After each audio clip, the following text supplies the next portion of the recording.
This is a work based on a universe with superpowers with guides and espers existing in it. The second awakening of Aryan is unfolding before our eyes, despite the fact that there are so many control stones here. It's hard to imagine, but they all fail and break, and with every sound of breaking the heart contracts. And the girl's mind screamed at her to immediately run away from the chilling horror, and that if she stayed here, she would definitely die. But she couldn't just leave Aryan and walk away. She reached out and grabbed the young man with all her strength, squeezing the collar of his shirt. But control over it was still beyond his control. The stones continued to crash into Iriel and explode. "Aryan!" she cried out, hoping to get through. But the look he was looking at her in response made it clear that the guy was far from himself and could not resist this on his own. But Iriel did not give up trying to get through and shouted at Aryan to come to his senses. However, the attempts were in vain. There was still an impenetrable fog in the young man's eyes and head. Oh shit, he still hasn't come to his senses. What should she do? Maybe she should just ignore it. Even if she did the guiding, she didn't know if it would work. But if she ran away right now, Aryan would die here. Damn, why did he catch her eye? Because of this, the girl couldn't leave him. If God forbid he really kills her, she will not forgive him. If she dies, Hyasin will be left all alone. He will hate him all his life, and he, living with this hatred, will break even more than he is now. So he has to wake up and realize that it's her in front of him, and she's telling him to come to his senses. There was still no reaction from him, so was this really the only method left?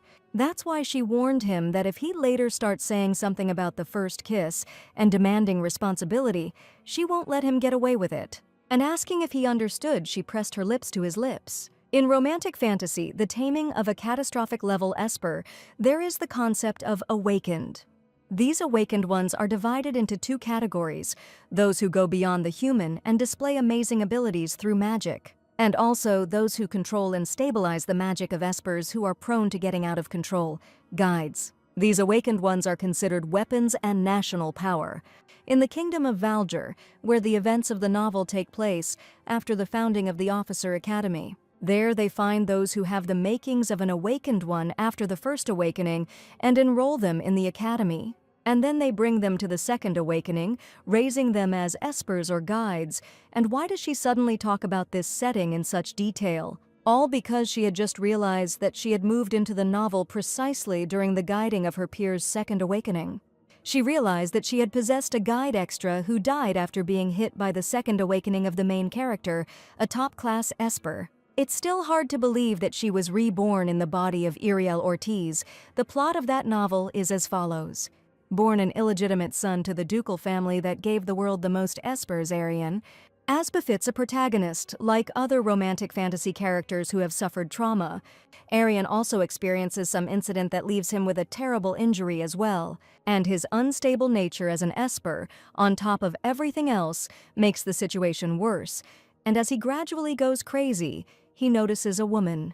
This woman was the main character, Millia, a guide of the highest class, like himself. After Millia guides him, Aryan loses his head and explicit scenes unfold between them. It would be nice if it all ended there. But since this is a romantic dark fantasy, the main villain, as luck would have it, turns out to be her younger brother. The already famous Hyasin is avenging his sister, and as befits a villain, a tragic death awaits him. What kind of character does the author have if he decided to kill the brother and sister together? But it seems that she involuntarily spoke her thoughts out loud. She scared the girl Dari Till that she got a C class, and then the woman asked Iriel what was wrong with her. "It's okay," the girl answered her, "because guiding is just holding hands." Then the lady answered well, and since the awakening was over, she said that they could go. Before they left, Madame asked Iriel to come immediately if any consequences appeared later. Moreover, there were significantly fewer guides than espers. And a girl should not forget that her body belongs not only to her, but also to the state. Although these words hurt her, she only gently replied that she would remember these words and thanked him for his concern. It's a place where even children are treated like weapons, but to talk about it so openly, yes, this world is rotten. It's good that she remembered everything right away, otherwise she would have died senselessly without knowing anything. But first, I needed to check what date it was today. The date and time of the guiding are saved on the bracelet with the control stone, so you can refer to them. If today is X year, X month, X date, X hours, and X minutes, then there are only 6 months left until the main character enters the academy. Rushing somewhere forward, she remembered what was in the original source, although no, there was no time for that yet. She could have died. In order to survive, she needs to change something during these weather conditions. Suddenly she froze. And indeed, a specific goal was needed to start acting faster. Yes, a goal. So what Irel wanted to say is that she is now applying for academic leave to go home. That's right, she decided to go home for a short while. And why? Asked the headmistress, suggesting that they talk first. And soon, Irel explained that everything was fine with her body. The professor had nothing to worry about. She just missed her brother. After all, her brother only has her from his family, and after her awakening, he now lives alone. Besides, after graduation, she will be sent to the garrison immediately, and before that she wants to spend time with her only family member. The professor understood the essence of her departure and allowed the girl to take academic leave. But next time she won't tolerate it and gives her a break just because she's a valuable asset. Naturally, she was just testing the waters because her brother might also be awakened. Irel said that she would remember this and then go, but before that, Madame stopped her and asked if she knew. The fact that her bracelet will immediately notify her and the guards about any unauthorized guiding. So the professor asked her not to make trouble and to rest peacefully and return. Irel answered, hesitating in a stupor. That's what she'll do, even though these weren't the words worth thinking about. But Irel replied that she would really try her best. Madame thought she was suspicious and was about to refuse. And before leaving, the girl said that she went thinking to change her destiny in Hyacinth. After that, she immediately boarded the magic train and headed to Lorraine County. And all because she already had the basic strategies in mind to survive and live to 80 years old by taking the easy path. The first method is to stop all the stifling and disappointing moments of the original plot from the very beginning. When she returned, she said that she had come because there was a person there whom she wanted to meet. In the novel, Hyacinth lived as a potentially awakened being in the home of his patrons, County Lorraine. The problem was that the family of Count Lorraine were not good patrons. Blinded by the thirst for profit, the Count wanted to make an awakened one out of him. And together with his son, he beat and tortured Hyacinth every day. The memories of that time became a trauma for Hyacinth. Years of such a life greatly affected his emotional state, and as a result, Hyacinth became a dark behind-the-scenes intriguer and villain. Deciding to take revenge for the past, he brutally kills the entire family of Count Lorraine in the most brutal way. To be honest, Irel didn't care whether Lorraine's entire family died or not, but she didn't want Hyacinth to live in pain. She explained that her younger brother lived here, but she had not been able to meet him for quite some time. Everyone was at work now, the servant replied, so they were most likely busy. Maybe he could quietly find out for her. He can do that, asked Irel. He probably considered her just a relative of the servants. In return, he offered her and her brother to walk with him around the capital. He knew a couple of good bars, too obvious a trick. And yet he let her inside, saying that he would show her the mansion, reminding her that she could only enter thanks to him. And reminding that this should remain a secret, he asked what her brother's name was. Irel said the name, Jez. Guess, stopping, the guy asked again. It seemed that he had not heard such a name here. Besides, he didn't know her name and suggested trying to guess. Irel suggested that he try to do this. The slovenly young man made some assumptions, but Irel no longer listened to him. He assumed she was Daisy and asked if it was true, but then the girl asked him to listen. Pointing her finger into the distance, she asked what was there. The guy replied that it was a training ground and it was better not to go there. Recently, the Count and the young master had been training a boy there, trying to awaken his powers. The training had nothing to do with the fact that one shouldn't go there. The young man said that it wasn't for women's eyes, but then he realized that Irel was serious about going there. He ran after the girl, saying that things weren't going well there and suggested not to go. But in the meantime, Irel had already calmly reached the place of the massacre. Her only relative is beaten like dust on a rainy day. The hair that she combed herself became dull and brittle, and her entire body dried out like a tree branch. Guides are taught to control their emotions, but how many people can control their anger when they see something like this? Maybe because she condensed the purified mana of the transcendent, she is quite strong. Well, nothing can be done because the guides have no mana. The guy swore at her damn naughty brother. Suddenly, he screamed in horror when he discovered thunderclaps approaching him. "What is this?" he asked, screaming in horror. "Why is the Esper here?" It was quite exciting to cause a stir on the first day of vacation. Hyacinth knew his sister. Lightning struck nearby, and bouncing off, the Count's son screamed, "Why the hell did it suddenly attack him?" "First of all," Irel corrected him, "she is not an Esper, and as for why she does this, the reason is simple, because she saw how he kicked her brother with impunity." Hyacinth, out of fear, asked his sister if she was in her right mind, but Irel knew who this person was. She asked him not to worry. Even though he looked half alive, he was just slightly electrocuted. He knew perfectly well what pain was and still did it. She told him to apologize, and the guy did just that. Hyacinth began to calm his sister, saying that he was fine and asking her to stop, but suddenly noticed her wrist. After all, the control stone split, then the signal probably reached the guards. The brother asked if she had gone crazy. If they take her away and lock her up in a military prison, what should he do? How? She asked and explained he would have to survive alone. Hyacinth was scared. He didn't want this. He didn't want to be alone again. He admitted, whining. Irel sighed. Well, still just a child, her sister noted, but her brother disagreed. And Irel? A male voice hesitantly addressed her, and Irel was surprised to notice that he was early. The Count asked angrily and irritably what the hell was going on here. The young man who launched Irel turned her over to the guards, reporting that she tried to harm the young master. X was surrounded, and the warden announced to Irel Ortiz that he had received a report of unauthorized use of magic. The girl turned to the dear warden and said that she would not make any excuses and would accept her punishment. However, he knows that His Majesty the King pays special attention to the potentially awakened, the future military force of the country. The guards, are doing their duty to protect them, the man explained and asked what she wanted. And the girl explained that she wanted to file a complaint about that. The Count looked around tensely. That the entire county of Lorraine was systematically subjecting the potentially awakened to violence. And also to the bullying and humiliation. Hyacinth shrank, and Irel felt confident. Here the Count, unable to bear it, jumped up and asked what had been the cause of the beatings, which she called a beating. As for the attack by the awakened on someone who is not yet awakened, that is something to which one can turn a blind eye. The chief warden sighed heavily and rolled his eyes to the sky, maintaining his possession and thinking. The first thing he did was inform Irel Ortiz that, whatever the reason, the unauthorized use of magic was a serious crime.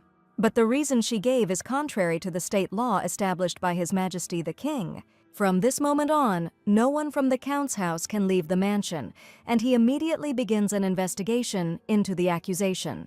If the accusation is confirmed, he will not only be stripped of his title and all property, but they will also be sentenced to imprisonment for up to 5 years before the death penalty is carried out. "What is he talking about?" the Count exclaimed. But the warden explained that even a potential awakened one is a valuable state asset. The Count seemed to be unaware of fear, since he dared to so recklessly encroach on the property of His Majesty.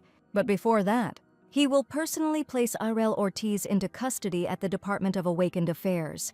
While the girl was being handcuffed, she suddenly noticed a strange reaction. Could this really be what she thought? Irel asked the enraged Hyacinth to calm down, but he broke free and screamed to be let go.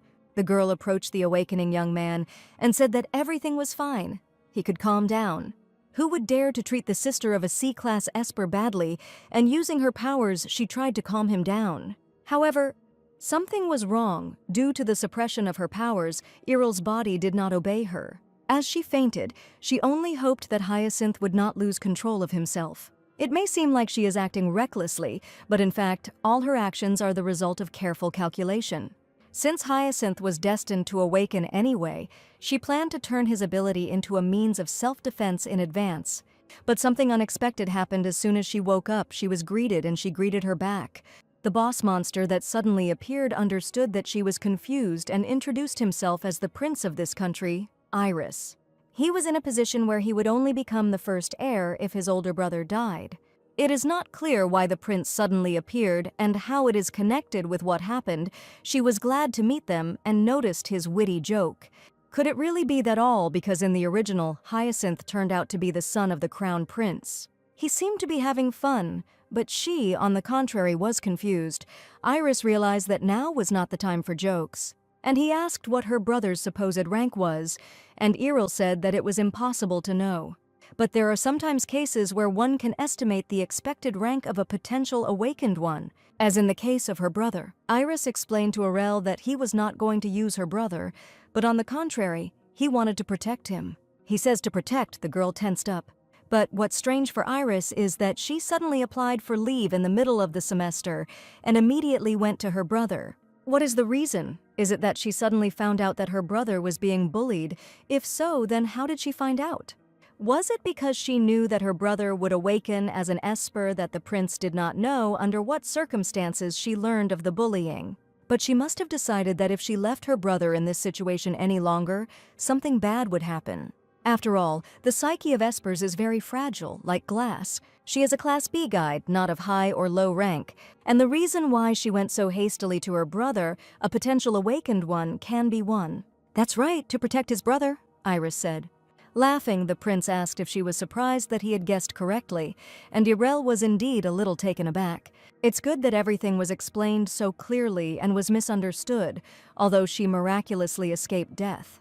Therefore, he continued, he wanted to connect her and her brother with a family of more suitable status. So Count Lorraine will be stripped of his patron status, as well as his title, and half of the confiscated property will be transferred to her brother's account. He will also release her soon, so she need not worry. As soon as he leaves this room, she will be released immediately. Thank you," she said, looking at the prince with distrust, suspiciously due to the situation that had developed too well. Iris asked for her reaction, and the girl mumbled that she was stunned. The more the prince looked at her, the more unusual she looked. His Highness was the first to call her unusual, and it was an honor for Iris to be the first with such a beauty. But in any case, after he leaves, a guide from the patron's new house will come from outside. The Bronturns were no match for the Lorraines, so Iris told Arel not to worry. "Yes, Bronturn," the girl agreed with the prince. But then the meaning of this surname immediately dawned on her. The Duke's house of Bronturn, that was the family of the main character, Aryan. His Highness, damn him, did he personally thrust her into the family of a man at whose hands she would die in the future? But soon Irel was freed from her handcuffs and she left the estate. Hyacinth immediately ran up to his sister and asked if she was okay, if no one had touched her, and if she had completely gone crazy if it weren't for the prince. Irel noticed that even when she helps, he just grumbles and that's it. They haven't seen each other for a long time, and he doesn't even call her his sister. Hyacinth didn't see the importance in this because he was more concerned about his sister's condition. But the girl assured him that she was completely fine and therefore asked him not to cry. But then their reunion was interrupted by a man who was happy to meet Lady Ortiz for the first time. He introduced himself as Blair, butler of the Bronturn house, who would escort the two of them to the Duke's estate.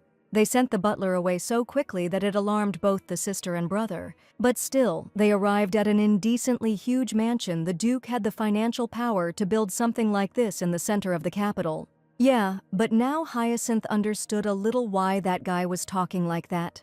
The guy was upset, as he was glad that he didn't have to drag all sorts of shabby things. Since he smiles even at Hyacinth's sarcasm, it means he's confident that he can somehow tame him, or something.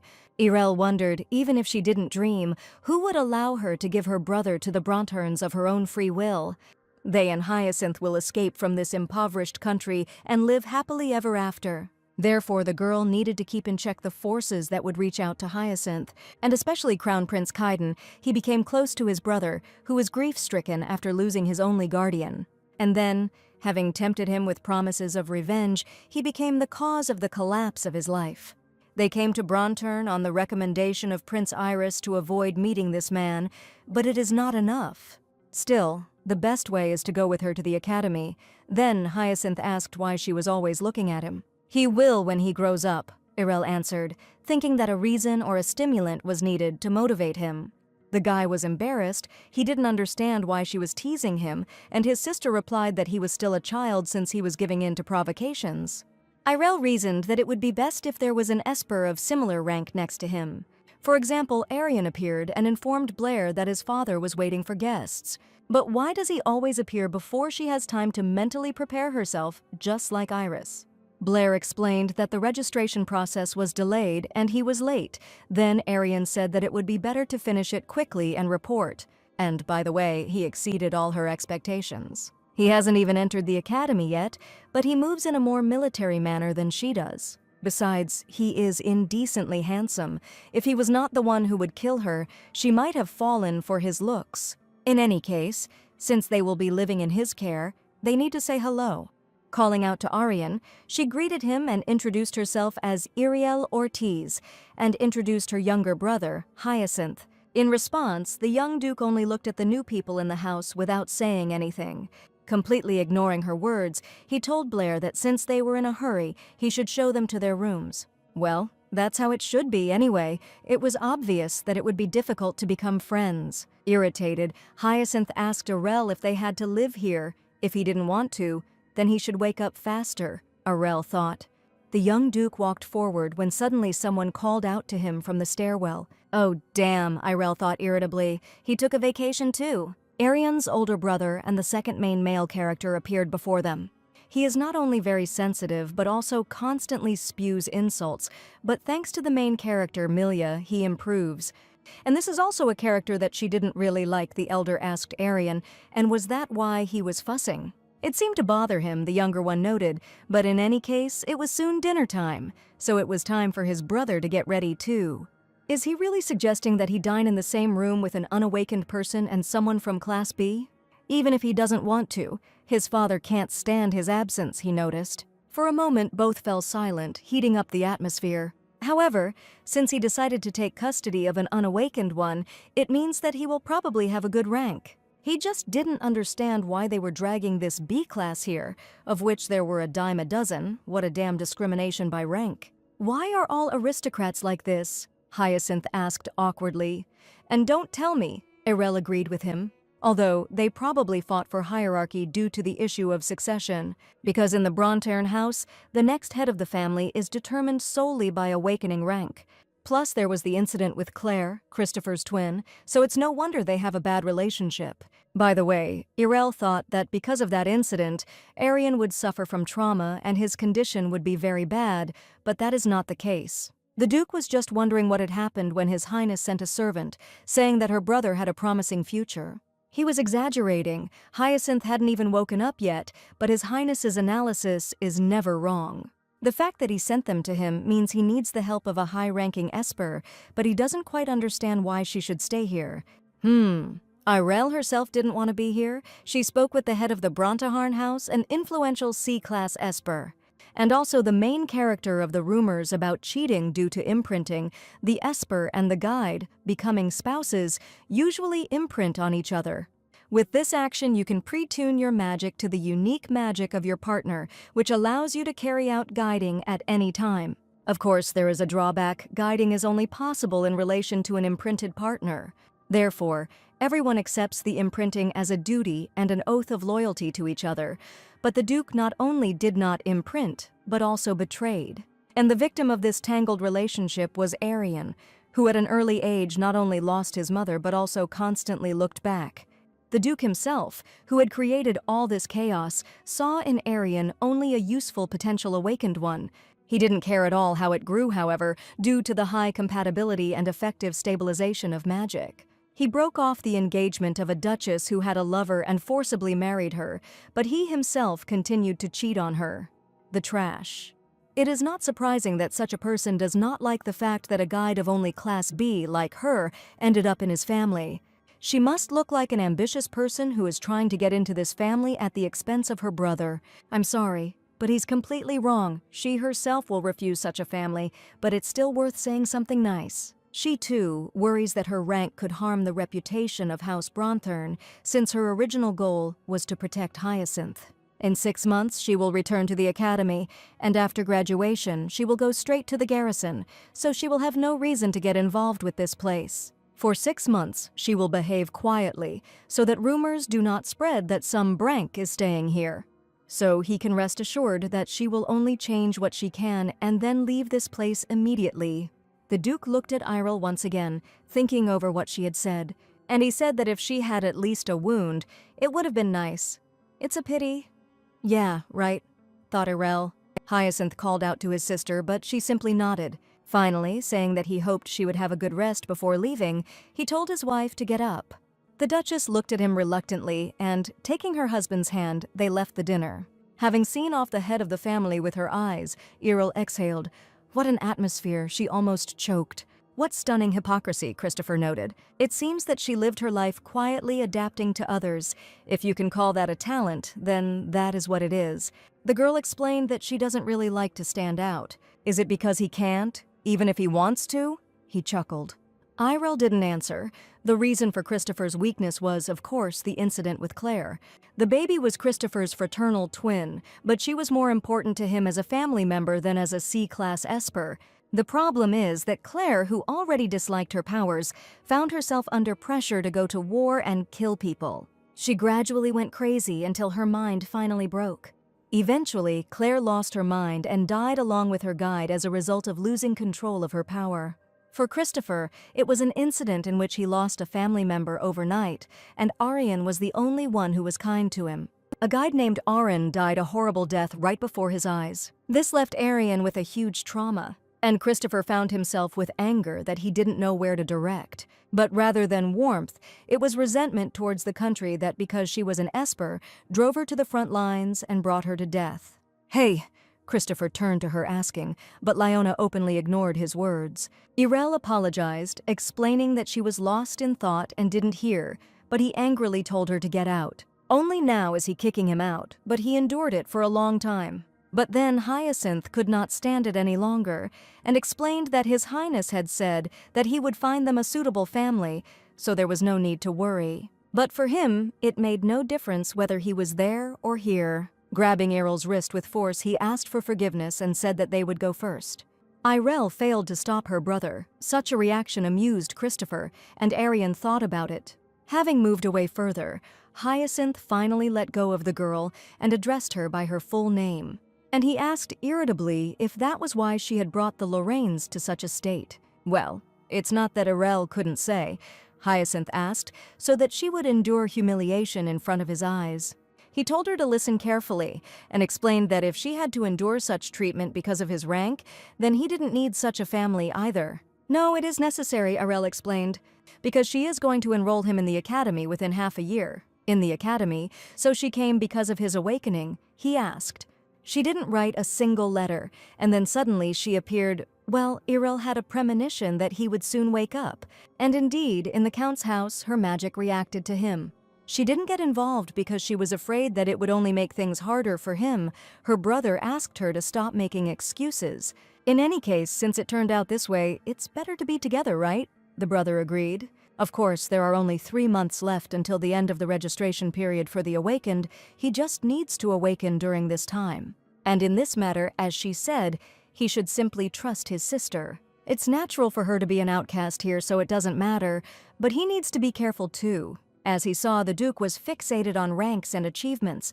Such people usually ruined those around them in pursuit of results. He just needs to get help to awaken as a ward from the patron family. And she didn't want him, like some, to die because of the Duke's greed, so she wouldn't want him to get into the secrets of this family. What an unusual pair of brother and sister, discussing other people's family matters so frivolously. As some, he says, repeated the words of Irel Aryan. They seem to be well aware of this place, he noted, overhearing the conversation. Why did he come out? Did he really guess that they were going to get help and escape? Irel sent Hyacinth up first. She explained to the younger one that she would talk and come, asking him not to worry. And the young man excitedly asked Irel to return faster. After watching the guy leave, the Duke's youngest son and Irel were left alone. The girl said that her family could have found themselves in the same situation. Can't one be a little more careful? She asked. Who would want to get involved in someone else's family affairs? True, asked Aryan, taking a step forward. He wondered how she knew about these family matters then. And in a commanding tone, he ordered her to speak, asking again how she knew. Showing in front of Aryan that she knows a lot is dangerous, the lie will be easily exposed, so it is better to mix rumors with the truth and tell. It was announced that an Esper who graduated from the academy had died at the front, a shocking incident since a promising genius had died. So, naturally, a lot of rumors started to spread. She simply weeded out the most ridiculous of them. And then, surprisingly, some pretty plausible guesses may appear, and she may find herself in a similar situation. In a similar situation, then? After all, at a young age she was pushed to the front lines and ordered to kill people. But this is the duty of the awakened, said Aryan. And it seems that this is not the most suitable excuse for meddling in other people's family affairs. She can't help but agree with this. Normal parents wouldn't want to send their child to the front lines under the pretext of duty. But when she saw the Duke at dinner, she realized that he was not like that at all. Even now he was saying that it was a duty and that he had to go to the front. He had already heard about their situation, so he should understand that the most important thing for her was the safety of her and her brother. That's why she told her brother not to get involved with the Duke's family in order to prepare for unforeseen circumstances. It seems that both the Duke and the other young gentleman want the same thing, don't they? Asked Irel. Yes, Aryan understood her position, and Irel apologized for carelessly talking about his family. But this was imprudent, for if his brother or father had heard it and not he, the patronage would have been revoked. But Irel didn't care. But she didn't want to go out of her way where they weren't considered people. This didn't happen, he said, retreating. Irel asked him not to say that it didn't happen. From the moment they arrived at the mansion, he treated her like she was nothing. And he himself saw the relationship between his brother and father, so it's hard to deny it. Well, the performance really started before dinner. Even the maid assigned to her looked down on her. Aryan wanted to clear up one misunderstanding. First of all, he didn't treat her like she was nothing. He just didn't want to get close, and his chest tightened when he thought about his brother Aaron. Aaron, Irel realized with a shudder, was the same guide who had died with Claire. Did he do it because he thought she might end up in the same situation? So he deliberately tried to maintain a detached relationship, as he does with the feeling one. Seeing that it was difficult for him to speak, Irel asked him not to tell, but suddenly the young man in front of her staggered in pain. Aryan, stuttering, called out to Errol and asked what had suddenly happened. But she immediately figured it out herself, because these were the symptoms of the first awakening. Was the moment of the first awakening really today? Are they in a show about escaping from the afterlife? What kind of timing is that? Guide Erel's magic also reacted to him, and she winced in pain. Aryan said that everything was fine and asked the girl to just call Blair, but then the magic inside would destroy the heart, and a loss of control could begin. She said it was somehow dangerous, but he said that everything was fine. However, what he needed now was not Blair, but a guide. But suddenly she stopped Aryan in shock, and she asked if there was a guide in this mansion now who could stabilize him. Aryan remained silent. It was clear as day that there was no such thing. If there had been, he would have answered immediately. Then, this means that now, besides her, there are no guides. The current situation is too similar to the second awakening in the original. Maybe something changed because she came to Bronturn. Would it be right if she helped Aryan now? What if she dies during the guide, just like in the original? For a moment, fear gripped Irel, but Aryan's painful cough brought her back to reality. What is she thinking about when she looks at a suffering person? Yes, all this is the result of her impulsive actions. It's better to face it sooner, because she came to change the future. She apologized to the professor for only creating problems. Not only was she arrested for unauthorized use of magic, but also for unauthorized guiding. Even if they drag her to the police station, they won't put her in jail if she says that she helped because he was in danger. While conscious, Aryan, breathing heavily, asked what she was going to do and guessed. Turning to Aryan, Irel said that he should not forget today. And indeed, today was his first ever guiding, which he was only just beginning to realize. Irel needed to find the place where the magic was tangled, if this place was to be untangled. But suddenly she fell into a stupor. In addition to magic, something else was pouring into her head. It wasn't magic, but Aryan's emotions, loneliness, isolation, cold, and lack of warmth. And also fear and something tender. Aryan asked to stop, asking what she was doing now. Irel explained that she was conducting a guiding and asked to wait. The guy screamed that he had never heard of emotions being synchronized during guiding. But Irel herself had encountered this for the first time, so she didn't know, but she continued the work. Fortunately, the flow of magic within Aryan was restored to normal. If things go on like this, there won't be any problems, she thought, when suddenly her heart felt a strong pain. What just happened? Aryan's heart sucked in her ability. Is the guiding of a sea-level esper always like this? Damn. Why is it so hard? Aryan, frightened, realized that he needed to quickly remove his hand. He asked someone to bring a doctor quickly, and Irel begged him not to die and screamed in disbelief when she fell without a creature. The rays of the morning sun touched Irel's face and she opened her eyes. Hyacinth jumped up to Irel worriedly and asked if she had woken up and was okay. The girl said that she was going to die, and then the young man suggested that she drink some water first. Coming to her senses, Irel noticed that there was someone else in the room besides them. The young gentleman sitting by the window asked if she was awake, not expecting such a meeting. Irel choked. She asked why he was here, and Aryan asked if she always lived so impulsively, one day at a time. At that moment, she knew that guiding was dangerous, so why did she do it and what was she thinking? He asked. What? Irel asked. Was there an emergency? Should she really leave him and look for someone? Aryan insisted that he could endure it, but Irel coldly explained that this was not so. If it weren't for her, he would already be in the next world, and therefore she doesn't care what happens to her. Aryan asked.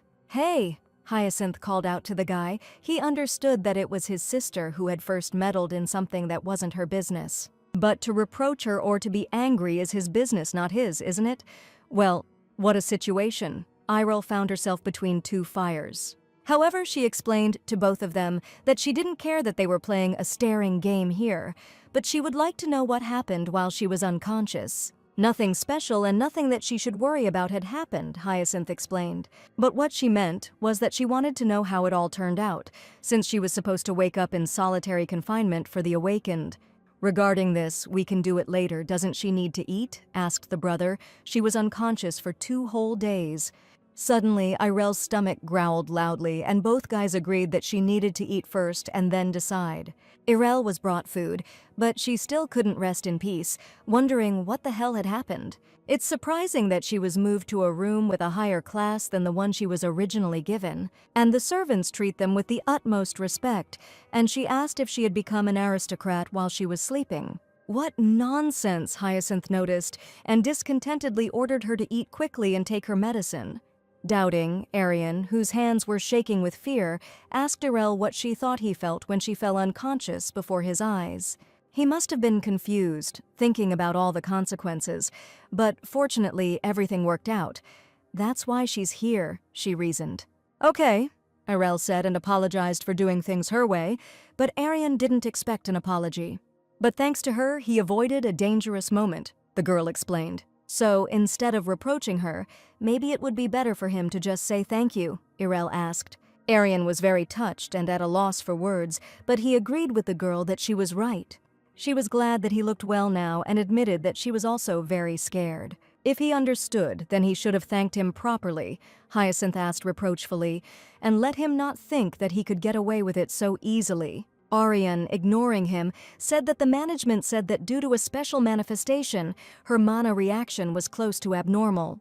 Although the evidence is that his supposed rank is high, there may have been problems in the mana absorption process. She could become crippled. In the worst case, if the absorbed mana went into reverse, her heart could burst.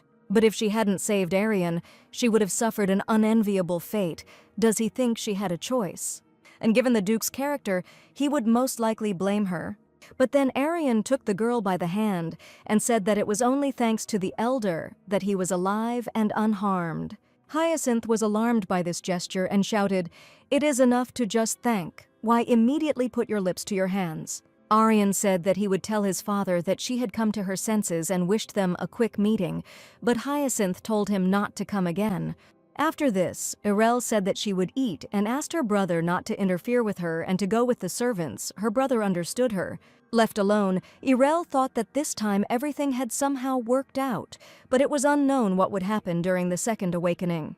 Millia from the novel had a late awakening, so she was unable to do the guiding during her second awakening. Therefore, she has no other choice but to recruit another high-ranking guide so that Aryan can undergo the second awakening. Then she would be able to avoid death at his hands, but for some reason she felt uneasy. Towards nightfall, there was a knock on the door of the room, and Lady Ortiz was asked if he could disturb her for a minute. Irel asked who he was, and the man replied that the Duchess had sent him to check if everything was okay with her. The girl allowed entry, and Snow White Shoes entered the room. A man who looked like a snake greeted Lady Ortiz as he entered and introduced himself as Benjamin. He sighed and said that she shouldn't have stood up, but Irel couldn't force her guest to stand. "Ah, so that's how it is," the man realized and clapped politely for Lady Irel. This puzzled the girl. They were seeing each other for the first time, and he was acting as if he was her scientific supervisor. By the way, Benjamin immediately asked if she liked quizzes. "Quizzes?" she asked again.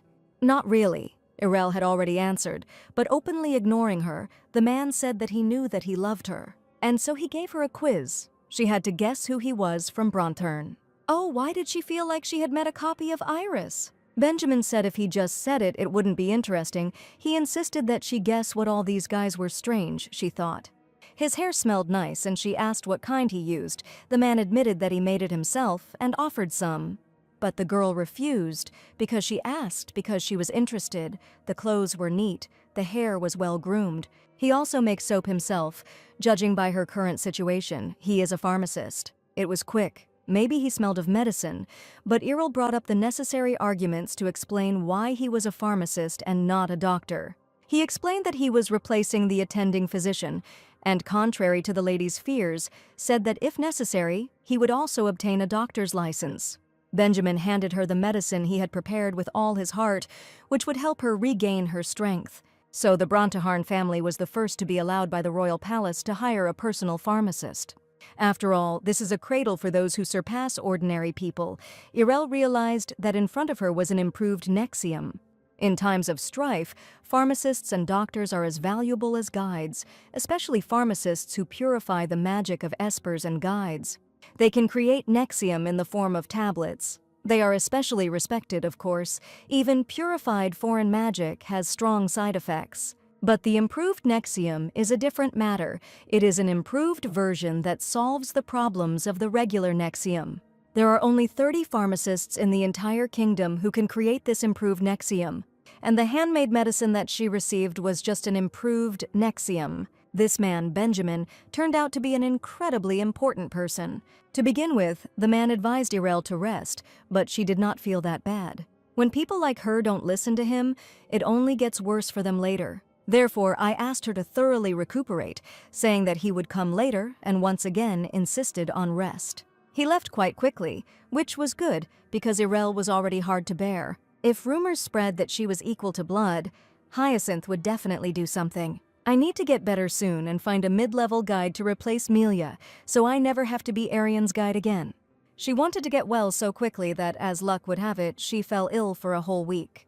The recovery was indeed slow, and during this time Benjamin came every morning and checked on her condition. Still, she should know her limits, and every time he said this, he brought her medicine. Well, from today Irel can move.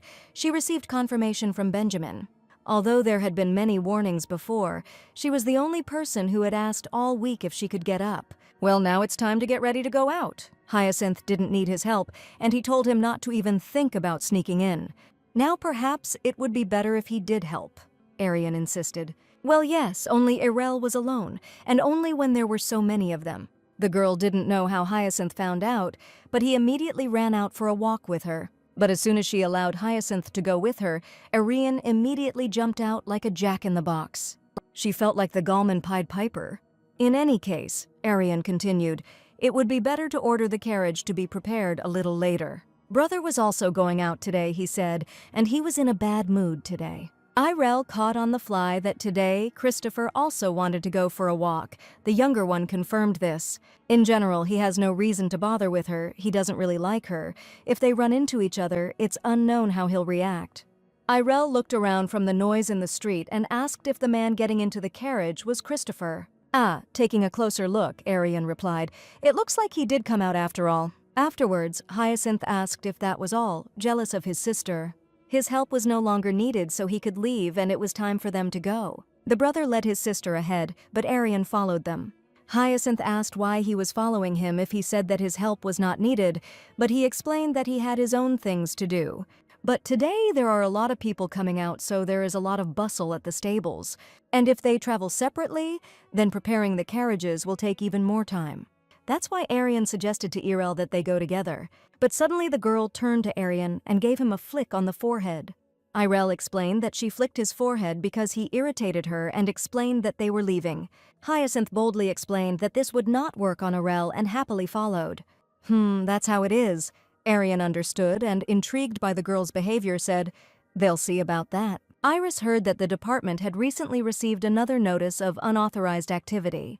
And it was just interesting what happened. Hearing that she was in this bank, he ordered to call her. For a bank reception area, it was surprisingly nice here, he noted, and the girl agreed. However, she did not understand why today all the plans went awry. As a result, Aryan joined their company, which means they will also return together.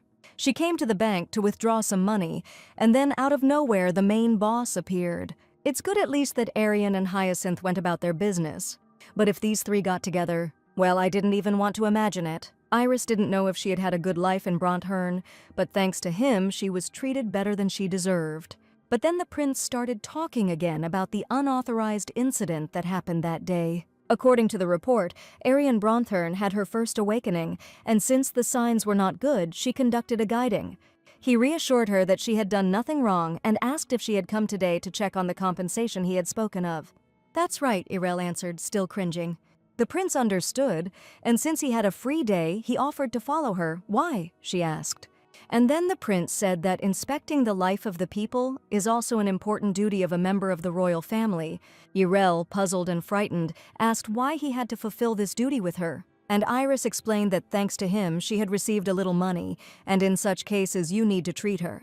He suggested going to the chef, who left the royal palace and opened a restaurant. Yes, the rich were even greedier. And since they had chatted enough, His Highness suggested that she go, and both rose from their seats. Iris said he hoped she wouldn't openly call him His Highness. Then Irel asked how she should address him. Simply Mr. Iris would be more than enough, the prince replied. And it was still by name. Then Iris suggested that she decide on the roles. Something like an aristocrat who hides his status and goes out for a walk with a commoner. Besides, he always wanted to try it once, but Irel refused, admitting that she was short-sighted. In any case, Iris was hoping for her today, but then Irel called out to Hyacinth. He was about to say that she was very late, but then the guys saw the prince, and indeed, they were waiting for her outside. Irel awkwardly asked if he wouldn't be embarrassed by having quite a few people accompanying him, wanting him to leave. But contrary to her expectations, Mr. Iris thought that it would be good, but it would be noisy and fun. As if Aryan wasn't enough, another one appeared, and there's no need to look at her like that. She's a victim herself. The whole company had lunch. Iris was delighted that the chef's skills were still at the highest level. Irel asked Mr. Iris. He told her to pay. The prince said that this could not be, because he was joking. Then the girl suggested that he wanted something from her, and it seemed she hit the nail on the head. Iris wants a lot of things. And he asked if she realized this only now. "True," she admitted. "Well, such a clever girl." The prince praised her. Like her, she will understand. And he asked her if she thought he would so easily let go of an awakened one who acted on his own, even if her brother had a high rank. Well, that's okay. Their next point was the meeting, thanks to which he would finally be able to visit there. Damn, Errol thought worriedly. It seemed like she had gotten herself into something strange. Even though he has been acting like he is making fun of her since this morning, all his actions are aimed at winning her over to his side. He emphasizes that he himself handled the incident she caused, but does not use this as an excuse to force her to do anything. And even now, as soon as she began to suspect him, he immediately pointed out why he was so favorable to her. Maybe it was because she was the only member of Hyacinth, but then the brother asked Irel what just happened. In society, he is called a slob or an immature child, Aryan said. They say that he is not interested in state affairs and follows only his own interests. But still, he can't be such a frivolous person. And Aryan agreed with this, so he asked Irel to be careful. At the same time, he will also try to figure out what he wants. The sudden help was amazing. Embarrassed, Irel did not focus on this and invited him to go to the carriage. Then Hyacinth asked, "Are they going to the cathedral?" Irel confirmed it. But suddenly, Aryan, remembering something, asked the eldest to wait. I asked her now if she would go to the cathedral right away, and the girl replied that if they started going to another place, the route would be disrupted. And she asked if something had happened, and Aryan explained that the thing was that his brother had also gone to the cathedral today. But judging by the time, the probability that they will not meet is high, then it's not scary, Irel answered. But even though she said so, her soul still felt a little uneasy. It would be nice not to run into Christopher in the cathedral, the girl thought hopefully. Upon arrival, she, overcome with memories, said that she had not been in the cathedral of the Great Temple for a long time. Most of the people in this country worship the god of love and peace. Ironically, they use the awakened as weapons. Besides this, the cathedral is the pride and symbolic building of the capital. Here they pray for families leaving for war and also conduct funerals for fallen soldiers. It's impossible to get used to this sight. No matter how much you look, there are too many people who died in the war with the demonic stones. All this is felt especially acutely. However, she and Hyacinth also lost their families due to the war. As children, they lived in a small town near the border, but a war broke out over the demonic stones of the Great Forest. Leaving no chance for escape, the magic of a powerful Esper swept away their city, and of the entire family, only he and his brother miraculously survived. After that, in order to survive, she took on any job, accidentally passed the First Awakening, and entered the academy. Hyacinth was also recognized as having the potential to awaken and receive the patronage of the Lorraine family. It also became possible to place the urn with the ashes of the parents in the Great Temple. If you think about it, they came here together for the first time. Anyone who sees him will think that he is a statue. Irel put him in jail and asked why he froze. Still, it was not the most pleasant place, he answered, and Irel said that everything depended on his mood. By the way, what about Aryan? This guy kept looking around. Probably all this time he was looking for Christopher. However, since Claire, a C-class Esper, was declared fallen in battle, it is natural that her urn was also installed in the Great Temple.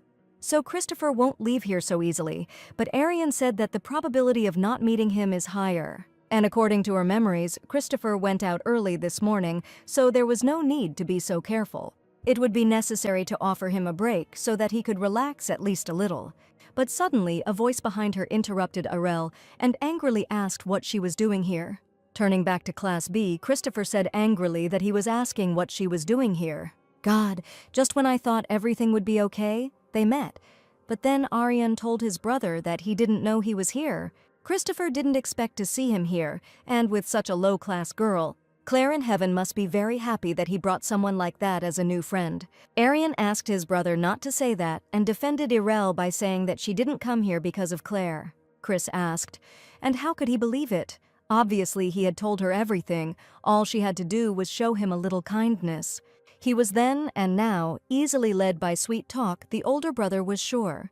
But then Aryan told him that one day he would bitterly regret it. What? He asked, taken aback. Just a few days ago, he realized how much he could regret saying words that hurt others. His own conjectures are terrible, and if even he felt so bad, it will be even more painful for him, Christopher. There is nothing strange in the fact that a cadet goes to pray. A third person suddenly intervened in their conversation. He asked Christopher Bronturn if his words were too harsh, and yet he still seemed not to understand the meaning of his words. What did this mean? He asked. But then he remembered Iris explaining that he was talking about him. It seems that he, knowing about his own pain, does not understand that others also experience pain. And now he has calmed down only because he stands in the position of ruler. But if he were some brang, he wouldn't act like that, would he? He asked. That's not true, Christopher snapped, cringing. True, he asked, and said that then he would ask Iriel Ortiz. In front of everyone, he asked the girl why she had visited the Great Temple today.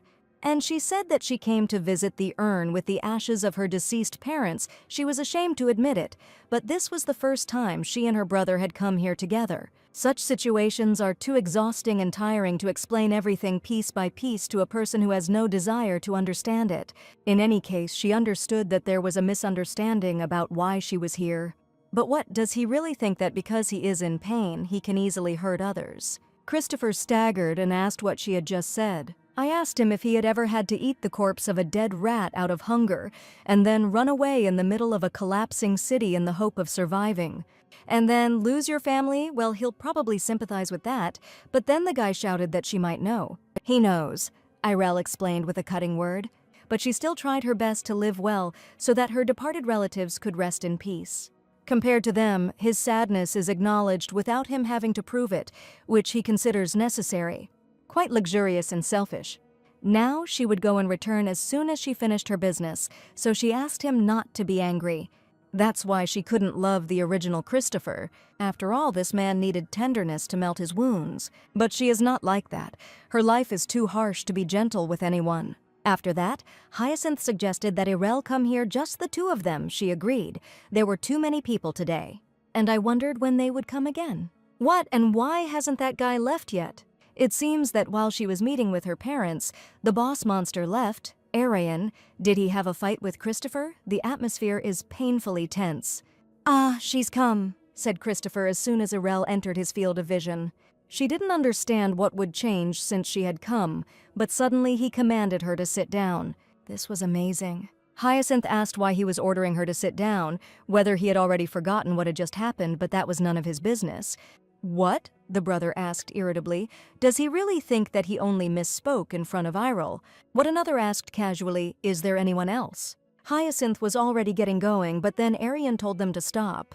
And he could not allow his brother and the elder to be alone. He asked in amazement what he said. And then Aryan explained that he had not forgotten the rudeness he had shown in the cathedral hall. So if he wants to apologize, then he should ask Irel for permission properly. The girl didn't like all this, but she was also interested in what he would say. So she calmed her brother down and went up to Christopher. The guy, worried and regretful, thought that in the end she would leave just like that. But as she climbed into the carriage, Irel turned around and asked Christopher what he was doing there, calling him to sit down. He admitted that he thought she would refuse, and Irel said that if he continued to hesitate, she could take action. Christopher immediately reacted and flew inside. Hyacinth hoped he wasn't going to spout any more nonsense in front of Irel, and Aryan just froze in anticipation. For some time in the carriage, Christopher worked up the courage to speak, and suddenly he admitted that she was right. He used his wounds as an excuse to avoid everything. If Claire saw him in this state, she would grab him by the hair. Irel asked, "Is it so difficult to say one word? Sorry." His introduction was too long. The guy obediently apologized for jumping to conclusions and underestimating her. The girl accepted the apology and in return asked to tell what kind of person the one who died was. More precisely, she wanted to know about Aaron, Claire's guide, because he is the person who greatly influences Aryan's injury. That he unknowingly mentions it if there is some hidden information besides what she knows. This might help during Aryan's second awakening. The guy in front of her understood why she suddenly became curious. Claire was a genius. Not only did she show early ability, but she was also one of the few who achieved C rank. But after she went to the battlefield early, the bright girl began to change, suffering from hallucinations every day. And she walked through the corridors, unable to fall asleep. She was thrown onto the battlefield, only because she possessed enormous strength.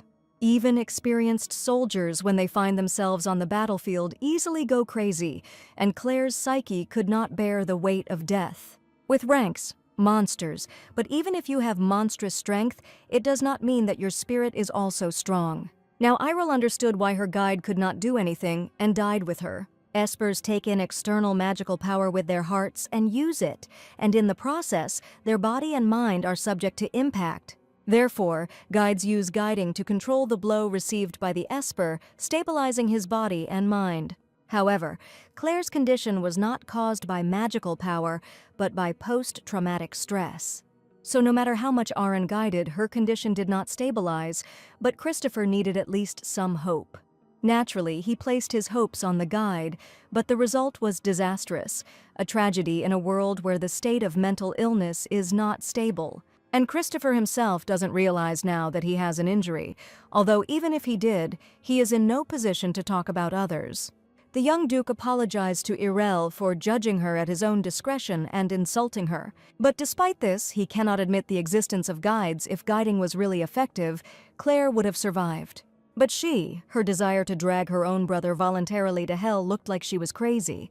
Indeed, he had seen how she, being the sister of a potential Esper, had attracted the attention of Prince Iris and gained the support of Bronturn. She must have seemed to him like a crazy woman sending her only brother to certain death. But awakened Espers cannot make any choice, even if the desired future has long been determined. As a civil servant, you cannot choose your path other than the options prescribed. In that case, it would be safer to keep Hyacinth in her field of vision and hand Aryan over to the main character after the second awakening.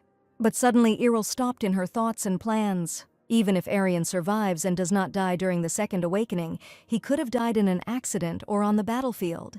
Then won't all her desperate attempts to change the future lose all meaning? God, why did she only think of this now? So a more fundamental solution was needed. Could only a revolution help? But she can't just go and start a revolution. Having finally told everything, Christopher waited for a reaction in awkward silence, and in the end, he apologized again for snapping at her. He understood that apologies alone would not make up for the words he said. It's okay. Irel was one of those people who quickly forget unpleasant words. Well, at least he apologized. That was something, Christopher agreed. After all, he didn't apologize to just anyone, and that's already the trait of an asshole, Irel explained coldly. The guy hesitated in thought, oh, he just started showing his weak side and then he started doing it again. Okay, he can be useful. You need to be softer and try to win him over to your side. As he already knew, until the law changed, they would not be able to escape, Irel began. They will not be able to avoid either the cadet academy or being sent to the battlefield. True, that was the law. Suddenly, claps were heard throughout the carriage and Irel congratulated Christopher. Finally, he found a worthy object for his anger. The young man, stunned, asked what she meant. First of all, neither she nor that guide were targets worth being angry at, and if anything, that guide died because of an Esper too. But that doesn't mean the problem is with the Espers, then maybe the problem is with the war for mana stones. Well, of course, it's better to end the war as quickly as possible, but where is the guarantee that after this war ends another one won't start? So what is the real problem? Asked Irel. Christopher, became alarmed. In people who send minors to the battlefield just because they are high-level espers, she explained. He asked her not to say such dangerous things, and asked if she was in her right mind, and Irel was in her right mind. But this country, no, if, say, in half a year, Hyasin shows strength, and he, as a C rank, will be immediately sent to the front lines, then she will take her younger brother and flee this country. Christopher asked in horror if she had really gone crazy. But then Irel abruptly declared that she was personal. She won't let them do the same to her only family member, Hyasin, as they did to their family. She would escape even if she had to risk her life, and that was the determination she had come here with. And the only reason she hasn't run away yet is because she hopes she can change something. If someone tries to harm her and her brother, she will immediately run away and he must decide for himself. What should he do, and should he blindly follow the path that is destined for him? What would he do in that case? And Christopher fell silent. He asked if she would return to the academy in 6 months, and she replied that the semester would start, so she would have to. And what was she going to do there, he asked, and Irel asked why she had to tell him that. And then Christopher said that he was also going to come back. When he arrived, he would understand what to do, and it seemed to him that he would need her for this. What? Why did it suddenly happen to her? She thought incredulously. If he said that he needed her, that didn't mean that she was going to help. She simply began, the guy, but suddenly the carriage stopped. The driver announced that they had arrived, and Christopher, coming out first, offered his hand to the lady. Well, Irel thought in surprise. He's a gentleman after all, since he decided to help the lady. But he didn't finish. He thought it would be enough if she just brought him to his senses from time to time. What does this mean? She thought angrily. She also has to deal with this. Seeing his reaction, he said that she would try to cope on her own. It's good that it got through to him. Then, now Irel hoped that he would not take out his anger on her without reason. It all ended not so badly. Now at least stray sparks won't fly at her. It had been 2 months since she had spoken to Christopher, and time had flown by. Christopher, unlike before, began to monitor her mood and often spoke to her. Considering how dryly she treated him, his obsessive friendliness was beginning to get on her nerves. Well, actually, in her situation, it was a small thing. She looked for her for 2 months but never found her. Damn it, where the hell is the main character, Millia? Irel was already in hysterics. Damn. And Irel finally came on the day she died in the original story. All this time she was looking for the main character, Millia, but she could not find her. And a few days ago she told Benjamin that she was looking for someone, and it seemed he heard the name Millia Ernest. But no, it seems I got it wrong. It was another person with a similar name, and I got into some pretty awkward situations. Aryan's second awakening will begin after the entrance ceremony, and she could not bear this sin alone. For the past 2 days, Irel has been compiling a list of high-level guides in the academy. But all the capable cadets were already at the front, so the situation was very risky. She was already thinking of just running away.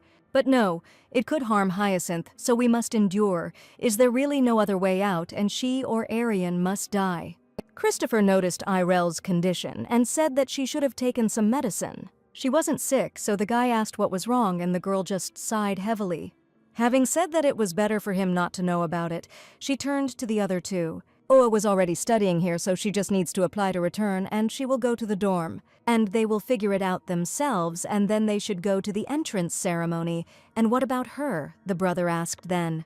What is she talking about? She said that she would go to the dorm. But Hyacinth was talking about whether it would be difficult for them to see each other because of their different courses. Of course, it was more difficult than with his classmates, and then Aryan asked if he could come later. His brother said that was exactly what he wanted to ask. Irel, stunned, said that they needed to communicate with their peers. What did she have to do with it? But if you think about it, by the end of the entrance ceremony, he will already have begun his second awakening. Like it or not, she had to go check on things, so she allowed them to come in. Aryan said that she shouldn't worry. He would take good care of Hyacinth, but he didn't understand who would take care of whom else. He told him to stop pretending to be innocent in front of his sister, but Aryan ignored him. Having told the eldest that they were leaving, Aryan led Hyacinth away, who ordered the cunning fox to remove his hands. Christopher had a strange feeling, and he was here again, and why did he just become so sentimental? Irel didn't have time to mess around with this guy. She needed to move faster. She advised him not to bleat, reminding him that they needed to file a return application. Just after submitting the application, Irel was already tired. The curious workers heard that her patron family had changed and kept asking questions, trying to find out something. Christopher had to go, so he said they would meet later if possible. Irel agreed. I needed to check out the dorm and then go to the freshman entrance ceremony. As far as she remembered, Millia Ernest had entered this year, and her tracks had already been lost in the central region. It is unlikely that she ran away to avoid the administration's surveillance, but if she really is on the run, then her life is in danger. This means that the C-class guide, who is so needed now, may die. Of course, even if she was caught, they wouldn't recklessly kill a valuable C-class guide. But her safety will be seriously threatened. The best option is if she is here, as in the original. However, the most pressing issue now is the second awakening of Aryan, which is due to happen today. In the novel, after Ariel's death, one A-rank guide and several B-rank guides were able to stabilize Aryan. If only she knew who that A-rank guide was, she wouldn't have to put all her hopes on the main character and run around looking for her. In addition, Millia's second awakening will occur later than that of the other cadets. The forces of Millia were awakened in the first place due to a terrorist attack carried out by opponents of the law on the management of awakened people. And Aryan's magic then got out of control, and they both found themselves on the brink of death, meaning in a similar situation where life hangs by a thread. Oh, what a crazy idea that came into her head. In that case, she's no better than those big shots up there, she thought in horror. But suddenly the flow of her thoughts was interrupted by someone's heavy sighs and awkward address. Millia Ernest, worried, as if not believing her eyes, asked Irel, and the girl confirmed. "Nothing like that," Irel replied, staggering in shock. What kind of situation was this? When she was looking for it so diligently, it disappeared without a trace, and now it was suddenly in front of her. Millia realized that her elder sister was in front of her and awkwardly said about the garden. "The garden?" Irel asked again. The girl explained that in the Garden of Oaths, she heard that the suppression stones were not working as they should. She was asked to pass it on to the research lab, but she didn't know where to go. Stop, exactly, Irel immediately realized. The stones of suppression. The Garden of Oaths was designed specifically to deal with abnormal awakenings, so the fact that a fatal accident occurred there at all was strange to begin with. She was so fixated on her own death that she missed this, which meant that if the stones were intact and working as they should, she could survive. The entrance ceremony was about to begin, and Irel asked if she could walk to the Great Hall on her own. And she herself was going to go to the garden instead of her, because she was a first-year student and had to attend the ceremony. Irel needed to check everything immediately. There was no time left. Millia did not go into the Great Hall immediately, but watched her elder sister with concern. There was a teacher in the garden she arrived at. He asked Cadet Iriel Ortiz in surprise what she was doing there. Out of breath, the girl asked the researcher if the suppression stones were currently working properly. "What a sudden question," he asked, alert. Irel didn't have time for a long explanation, so she decided to lie and say that she felt a strange magical force coming from the hall. When reporting the supposed second awakening, the man asked her if she wanted him to believe it. She's already a student and shouldn't be there, and only someone of C rank can feel a magical reaction at such a distance. And she was Branka, and then Irel asked what if an anomalous second awakening really was happening. And she asked the researcher whether he was ready to take responsibility for any possible damage. Keeping calm, the man asked the cadet to listen and asked if she was threatening him. And then Irel explained that the signs appeared in Aryan Bronturn. During his first awakening, she was in front of him and he, the researcher, should know her supposed rank. Could this really be the second awakening of a C rank? The man realized in horror.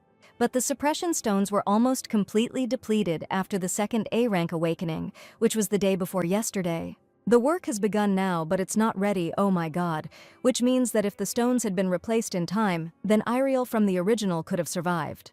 Since the replacement work was already underway, the supply of suppression stones was sufficient, and she asked if it was possible to hurry up then. "In principle, yes, you just need to give orders to the workers," he said reasoningly. Irel asked to at least scatter them so that they don't go out if they don't have time, and she will bring him. But suddenly the researcher called out to Cadet Ortiz and asked if she was ready to answer for all her words. And she replied that if nothing happens, they can send her to a punishment cell or throw her to the front lines as they please. How strange. But she herself runs to certain death when she first remembers the plot. At that time, her goal was to push the role of Aryan's guide onto someone else, but when it came down to it, she herself rushed forward. In fact, she was not so afraid of dying. She could accept it as an inevitable fate, but what would happen to Hyasin then? Okay, first she'll bet on Prince Iris. He's also got a character, but he's 1,000 times better than that bastard. Enough thinking. From now on, she needed to focus. She needs to continue thinking about what to do before the second awakening begins, whether she could have missed something else. Aryan is distrustful and cautious by nature. He is not used to easily relying on others. Of course, he could approach someone he considers trustworthy himself, but even in this, he is very careful. If such an amazing person suddenly experiences an abnormal second awakening at the entrance ceremony, then there is a high probability that he himself will be the first to feel its signs. So she needs to find Aryan, and if she sees any signs, take him away immediately. Irel thought that he would lock himself in the dorm and not come out, but it seems like he does care after all. So far, no magical reaction has been felt. It would be good if, unlike the original, everything ended peacefully. But it was not to be. Immediately, Irel felt a familiar and strong magical flow. She immediately began to look for the source of this natural flow of magic. No, for the flow of natural magic, this was different. A sharp, aggressive magic, as if the Esper had first absorbed it and then released it into shape. But why doesn't anyone notice this, when such dangerous magic is flowing around? Her gaze found Aryan. Damn, he's far away. It's hard to see. She was about to rush towards him, but then Christopher stopped her, asking Ortiz to move away. There are enough measures here in case of a second awakening. She shouldn't interfere. She won't be able to handle a C-rank awakening. This is a matter that a high-level guide from the Academy can handle. She herself understands where they are. Someone of rank A will definitely be found. Irel would like to believe this too, but it's not true. In the original, she ultimately had to deal with everything alone. Suddenly, a stronger stream of awakening magic touched and frightened Irel. Aryan, barely coping with the pain of his second awakening, asked Irel not to come closer, and suddenly he fell from the bench onto the carpets. The students became alarmed and immediately started shouting about it. He falls right in front of her eyes and tells her not to come closer. She brushes Christopher aside and runs to Aryan. "What's going on now?" the students asked in confusion. It seemed like one student had fainted. Irel pushed her way through the crowd towards Aryan. She needed to quickly take him to the Garden of Oaths. But then she saw that the teachers who were nearby had come first, and they realized that this was the second awakening. First, it was necessary to transfer him to the Garden of the Oath, and by the way, this student had a strange awakening. They would need to take a closer look at it, but right now the guiding was more important, so they decided to hurry. Thank God, if this continues, he will be able to reach the Garden of Oaths safely. And she will follow them and check the situation, but then the girl was called out. This man was Hyacinth, who asked if she would follow him. The young man admitted that, in fact, he had been acting a bit strange since the morning. He also thought that he was somehow unusually tense, and Irel felt unwell. She had already noticed a long time ago that he was not feeling well. She was just afraid that if he started to fuss, the situation would get worse. And that's why she pretended not to notice she shouldn't have done that. The researchers learned that one student had fallen, and the teachers ran to help. Those who came were surprised to see a second awakening and decided to check if the restraint bracelet was working. But what are they messing around in the corridor for while they are checking the bracelet? Take him to the hell of oaths. But suddenly the teachers stopped. It seemed to him that a crack had just appeared on the control stone. Crack, they asked him, to suppress magic above a certain level, and while they were chatting, the bracelet cracked. The stream of magic that poured out of Aryan meant that the bracelet had broken, and the teacher shouted to those remaining to evacuate. The students ran and shouted for the others to run before they were consumed by magic. The second awakening began before it could be brought to the Garden of Oaths. If she can muster up the courage, she might not die if she starts guiding immediately. But suddenly Iriel stopped Hyacinth, asking his sister if she was in her right mind. If she got sucked in, she would die. Irel screamed at him to let go. She had a way. But suddenly the girl was struck by a blow, and then, losing consciousness, she fell into the arms of her younger brother. Christopher apologized fearfully, saying that if he didn't do it, she would die. After a while, Irel jumped up from the ground in horror, regaining consciousness. Immediately, the back of her head was struck by pain from the blow that had landed on it earlier. She managed to remember that it was Christopher who knocked her out and wondered how things were going there now. Looking around, she realized that she was in the square in front of the main hall besides the teachers.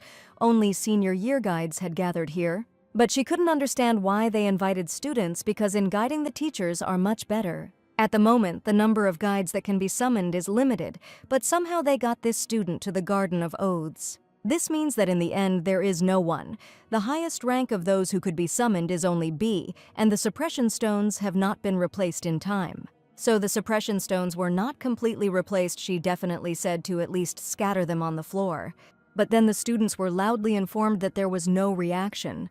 Professor Curson's magic is no longer felt, A-rank guide. These words were a huge blow to everyone. Damn it, the heroine thought in horror. She died. She couldn't withstand the Esper's magic and died like that. What to do? There was no better guide than Professor Curson now. Were they really going to die like this, damn? Thought Irel. The situation couldn't be worse. The director called the students to at least try to contain the magic with numbers until the high-level guides arrived. There will be new victims. The power of Aryan, the crystallization of magic, the way in which crystallized magic explodes. The entire area can be destroyed. The Oath Garden is not functioning, which means guiding is the best option at the moment. In the end, everything returned to the starting point, which left me feeling a little empty. But she couldn't just stand there and do nothing, so she had to take action first. After she talks to the teacher, but suddenly she is grabbed by the elbow. Christopher asked worriedly what she was going to do, and Irel asked why he was there and where Hyacinth was. He told her and asked Iriel to just stand still. No matter what she was going to do, it wouldn't be difficult to keep her alone. But then, brushing Christopher aside, Irel told him to stop being stubborn. She asked if he really thought she didn't know that in a situation like this, the Bronturn house couldn't recall the guides. And what? He asked anxiously. One teacher had already died, and she was going to go in there and do something, going to her certain death. But the girl had already guided Aryan once.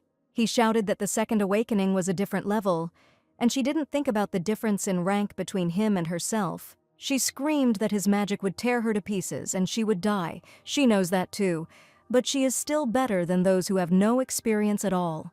She didn't want to die either. She asked him not to act as if she was going to die of her own free will. It was offensive to her. Irel's words brought Christopher to his senses and horrified him even more. Still doubting, he resignedly said that if she returned safe and sound, he would do everything she said. She would return, she said, safer than anyone else, so he need not worry. She would go to the teachers, and she asked him to wait here. The girl thought that if Aryan's guiding was impossible, he would have failed already at the first awakening. If then guiding was possible due to some degree of sympathy between them, this time too there was a chance that everything would work out. The evacuated students discussed whether this always happens at the Cadet Academy. It seemed so, they agreed with him, surprisingly, and now they were wondering when they would be assigned dormitories. In the worst case, the entire academy could be reduced to ashes. They are freshmen, so they don't understand what is happening. And yet Millia was tormented by doubts about whether she had done the right thing. Yet she so frivolously sent to certain death a man she doesn't even know. But this time, everything was definitely different. Unlike the first Ariel, whom she only knew by rumor, this was Ariel, whom she met for the second time. It was obvious that she was wavering between her and herself, and yes, she was probably tormented by the same impulses that she was. After all, they have something in common. They know about the worst future, but there is a difference. The difference between her and Irel was that she didn't send her to certain death, and she didn't send her, but now she couldn't intervene directly. And she was sure that she could handle it. Her Millia was worried that they couldn't really use the Garden of Oaths, but she had prepared a lot to help her. And yet, in the end, she still sent her to certain death. And after that, she still dares to think so, but suddenly someone said that she was shaking too much. And raising her head, the girl discovered Hyasin Ortiz in front of her. The guy calmed her down, saying that nothing terrible would happen. There was no need to worry so much. He said that nothing terrible would happen, but he was even more worried than her. In front of her sat a man who was broken after losing his only family. Because of his hatred for Aryan, even she, standing next to him, was a frightening creature, which he looked at with disgust. But now, seeing how he worries about his family and tries to calm down, Hyacinth asked why she was looking like that, and Millia apologized, saying that he looked like someone she knew. It's unlikely that this will happen, but if something does go wrong, how much he will hate her. But really, the scariest thing is to see this person break down again. And burying her face in her knees, Millia begged God, hoping that no one would get hurt. Hyacinth was incredibly worried, but exhaling, he said that he hoped. Finally, all the students had gathered before entering. Irel decided to go over everything in her head again. Along with her are one senior and a classmate. As expected, they are also Brank guides, like her. Both had no combat experience, but they had a high understanding of the stabilization process, and so far everything was going well. The teacher informed them that they would now enter the Garden of Oaths and asked them to keep in mind that they would no longer have outside support. All three agreed with this, although they were incredibly worried. And they went into the Garden of Oaths, and from the entrance the girl was amazed by what she saw. It can't be, she thought. It's all Aryan's magic. How much magic does he have that he can control? Looking around, she sighed. The magic spilling everywhere was so thick that it felt like the skin was cracking. From there, the entrance to the Garden of Oaths began. Irel suggested going first, but another girl insisted on it. The girl walked inside and looked around the space for safety. Realizing that everything was fine, she called the others to come in. But suddenly, a clot of magic ignited behind her. It's dangerous flashed through her mind, but it was too late to do anything. Before she could tell the others not to come any closer, the girl was thrown violently into the wall. Flying past her comrades, she hit her back and fell to the floor. Irel immediately reacted and ran to help the wounded girl. Looking at her, it became clear that her left arm and leg were bruised, but they didn't seem to be broken. But a rib was broken, damn. This won't do, she said, explaining that she would go in herself and he should check to see if she had any other injuries.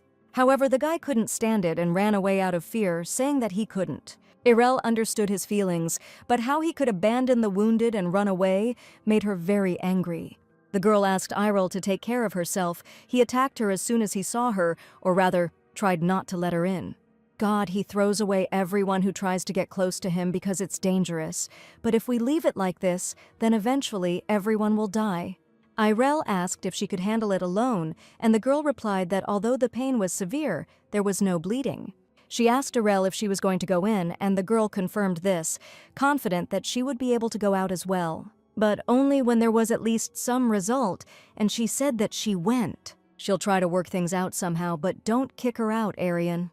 Irel saw that he had drawn half of the entire magical power of the Academy into one place, and there was not a drop of magic left around.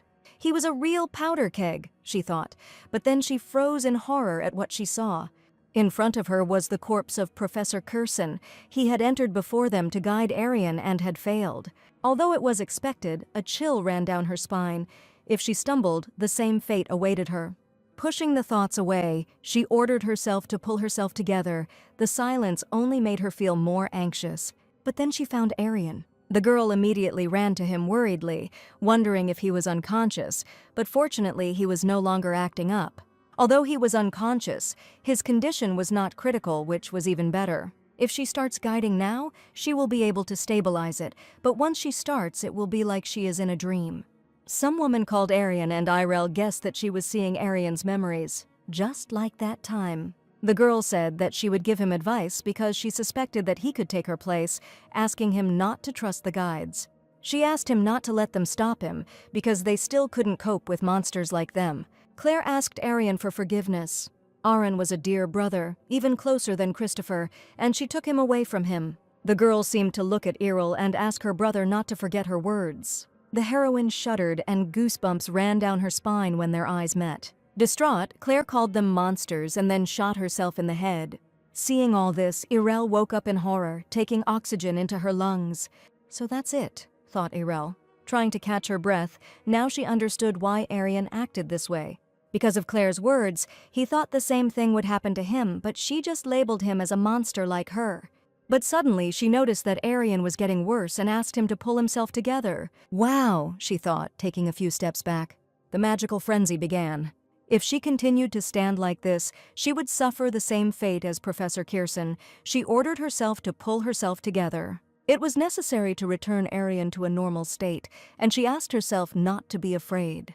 He is unconsciously controlling the magic. His mind is now under attack. The fact that he can hardly keep his eyes open, but not in himself, is also because of this.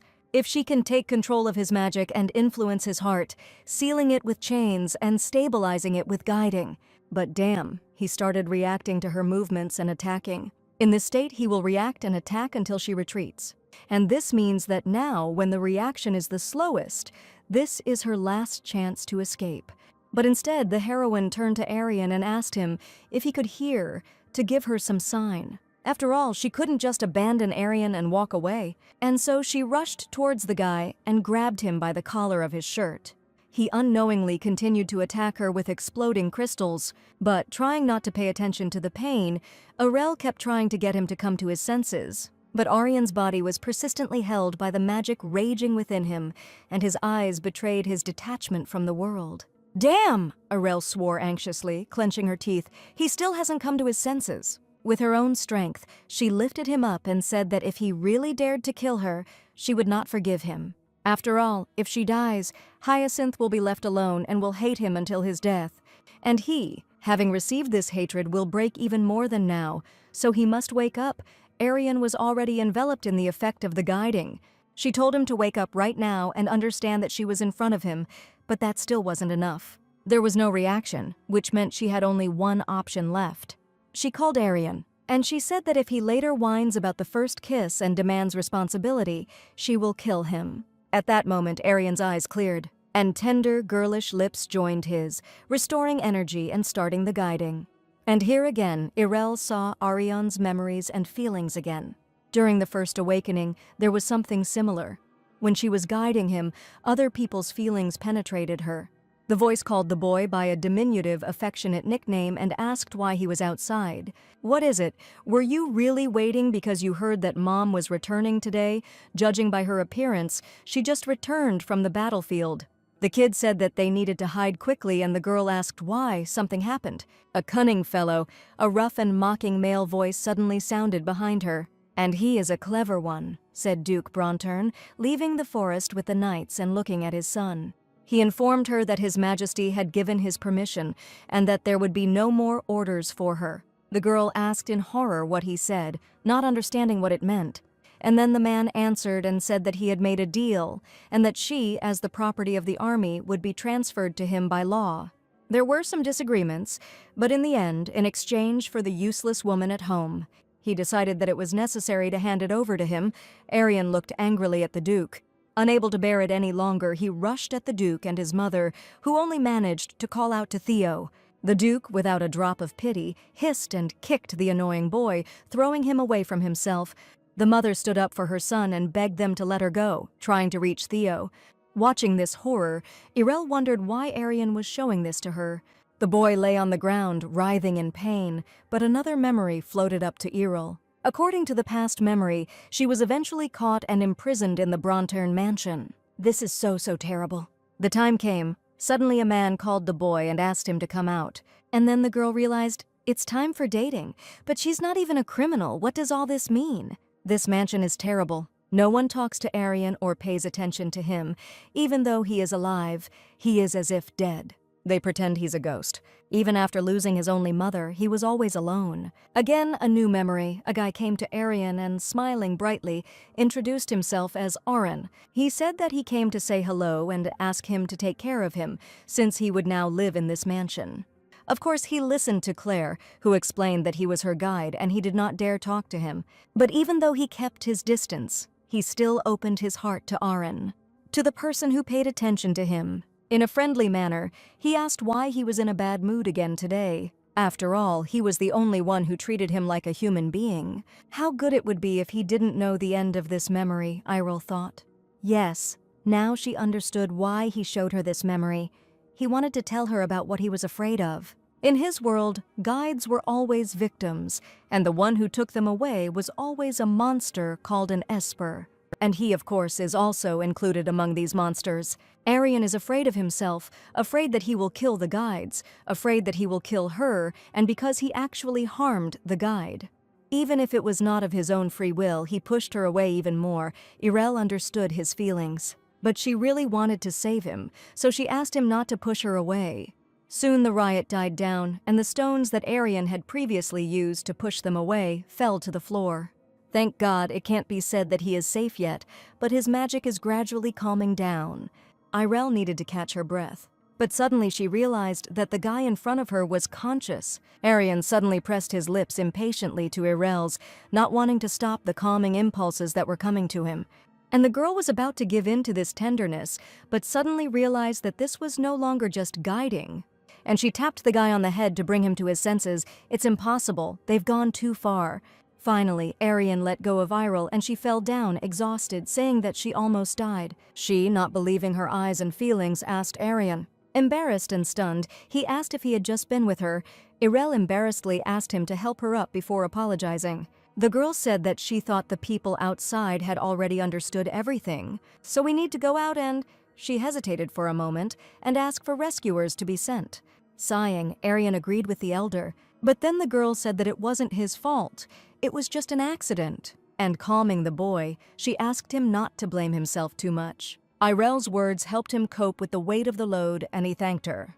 Irel had a strange feeling that she had gotten out of there safe and sound. She wondered how she managed to guide Aryan at all. Was her empathy for this guy really that high? Although the chance was small, it was possible if the difference in ranks matched. Well, she would figure that out later. Nonsense, thought the stunned researchers, but it meant that the man was not mistaken. Guide Iriel Ortiz's rank was C, and Iriel worried that there was definitely something wrong with her rank. I wish they would let her rest, but because she suddenly became a C rank, she had to spend the entire night re-evaluating her rank. Irel sighed tiredly and asked when she would be able to return to the dorm. She was very tired. The professors were still in awe. Well, yes, the B-rank guide, who was thrown there to buy time, not only got out alive, but also became a C rank. The more the girl thought, the stranger it all seemed. The rank after the second awakening does not change after it is determined. There was no mention of anything like this in the original work, so why did her rank change? By the way, the professor asked, isn't Lady Ortiz in the care of the Bronturn family? Maybe they learned some secret on how to artificially create high-ranking awakened ones, indeed the cradle of awakened ones. How can they talk such nonsense with such confidence? It seems they don't value their lives at all. Although, regarding the artificial creation, there is some truth to this. The children of Bronturn are exposed to the magic of high-ranking awakened ones from an early age. But this can only be achieved when a person is exposed to influence from childhood. In her case, everything is different. A high level of empathy, the professors reasoned, might be a genetic mutation. Well, not only did she survive, but she also became the topic of all sorts of gossip, Irel thought, dumbfounded. But then the professor turned to Lady Ortiz and asked suspiciously if she was accidentally hiding her rank. She replied that everyone knew that she had fainted during Aryan's first awakening and guiding. The same thing will be confirmed by the pharmacist in their family, and indeed they remembered, oh, she just blurted it out, and they really started discussing all this. That she could conceal her rank, the professor continued, was such an incredible event that such an assumption was quite natural. But unless, during this short time, she was subjected to some secret research, and this could have been the result. Doesn't this seem too bold an assumption to them? Irel asked pointedly. The teacher cleared his throat but agreed, saying that it was just their imaginations running wild. In any case, one suggested to the others that they should sort out this incident, and they quickly agreed with him. Irel sighed heavily and asked what would happen next. The answer to this question did not take long to come. The next morning everyone knew her and discussed her at every step. Brang, who had slipped into S, was a mutant, and the girl felt like a monkey in a zoo all day. But then Irel was called out and asked how she was feeling. The girl hissed from fatigue. She replied that she had made it and wanted to go to bed as soon as possible. Christopher said that she shouldn't have shown so openly that she had been eavesdropping. Thank you for your concern, of course, but her feelings for Christopher never improved. He has an arrogance that comes from his high rank and status, and a difference of opinion that arises because of it. This is the type of conflict that cannot be avoided. This difference will become the main cause of conflict between them in the future. Well, even if there wasn't such a compelling reason, she already doesn't like the fact that he's worried about her and not about his brother Aryan. Thanks to her peek into Aryan's past, she understood well that they were only connected as a family because of the Duke. For Christopher, Aryan is a nobody, from her point of view, when she lost her entire family and was left only with Hyacinth. She could not understand Christopher's actions. Irel thanked him for his concern. Thanks to him, she did not die. Christopher asked Irel not to die so easily in the future, but she wavered. And after a pause, collecting her thoughts, she answered, "Yeah, maybe she won't live in comfort, but that's already something." After that, she waved it off and said that she was returning to the hostel. Irel blamed herself for always reacting so sharply, but what could she do? She was faced with a serious problem. If the news of her awakening spread so much that the entire academy knew, then it probably reached the Duke, who has connections here. Irel was sure that this man, just as she had seen in Aryan's memories, would weave intrigues to get her by any means necessary. Irel looked back at the tower where Aryan was isolated. I wondered when his isolation would end, because when he is alone, he probably thinks a lot. The girl was sure that both Aryan and the Duke would be thinking about what kind of intrigues to weave because of her. If she ends up in the same situation as his mother, nothing good will happen to Aryan. Even though he awakened as a high-level self, under the pretext that an esper that is too uncontrollable is dangerous, he will be disposed of. Irel would like Aryan to no longer be unhappy. The only thing that mattered to her was Hyacinth's well-being. For some reason, he constantly catches her eye, and this worries her a lot, whether it be compassion or sympathy. To at least slightly avoid misfortune, they can be together for a short time. To get out of this situation, I first need to take off this damn bracelet, Irel thought. The Esper's powerful magic was able to break the control stone. If it was possible to break it, then wouldn't it be possible to create and destroy it when necessary? One might say it's a fairly soft isolation, although most likely Aryan was still marked as an object of special attention. Soon the director himself showed up, and the length of his isolation would depend on how he communicated with him. The man with one word indicated to the isolated man where to sit, and sitting down opposite, he asked how he was, whether he was comfortable here. Thanks to the amenities the director provided him, things weren't that bad. The man was glad to hear. He said that the Duke wanted to pay special attention to him and came personally because he needed to check something. The director drew attention to the guy he brought with him, and the guide explained that he would now try to conduct a guiding. Judging by the fact that he came right now and was trying to conduct a guide, he really came to check it out, Aryan realized. The director turned to Anton Bronturn, and he asked him point-blank whether, as a result of the incident, he had imprinted himself with Cadet Iriel. Of course not. Aryan answered him quite calmly and confidently, but, looking at the guide's crystal, he explained that his actions indicated a refusal to answer his question. Aryan justified himself by saying that this meant that it was difficult for him to accept the guiding now, and the director asked about the reason. And Aryan replied that even if he tried to translate the guide, it would not be possible to stabilize it. The man asked if he wanted to say that he was still unstable, but the results of the examination showed that everything was normal, if he thought he was deceiving him. That's exactly why, Aryan answered, and at that moment, the guide standing next to him realized what he was trying to convey, and he asked, stunned, if he wanted to say that he couldn't be stabilized for that very reason. The director just wanted to explain.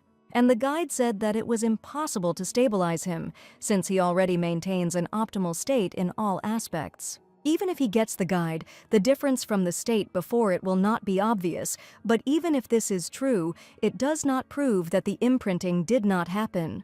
In any case, he answered sweetly, he would soon be called to the office, and if he was lying, then it would become clear. For a moment, there was a tense silence in the room. Having thought about all this, the director of the academy said that the situation was clear to him, and they were leaving. As the uninvited guests headed for the exit, Aryan breathed a sigh of relief. He had definitely overcome the obstacle. He thought he would go down the same nightmarish path as Claire, but in that nightmarish moment, she saved him.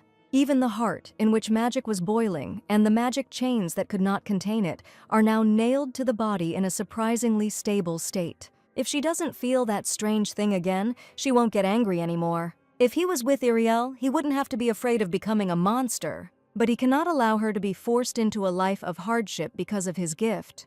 That day, when he went into a rage, he imprinted on her.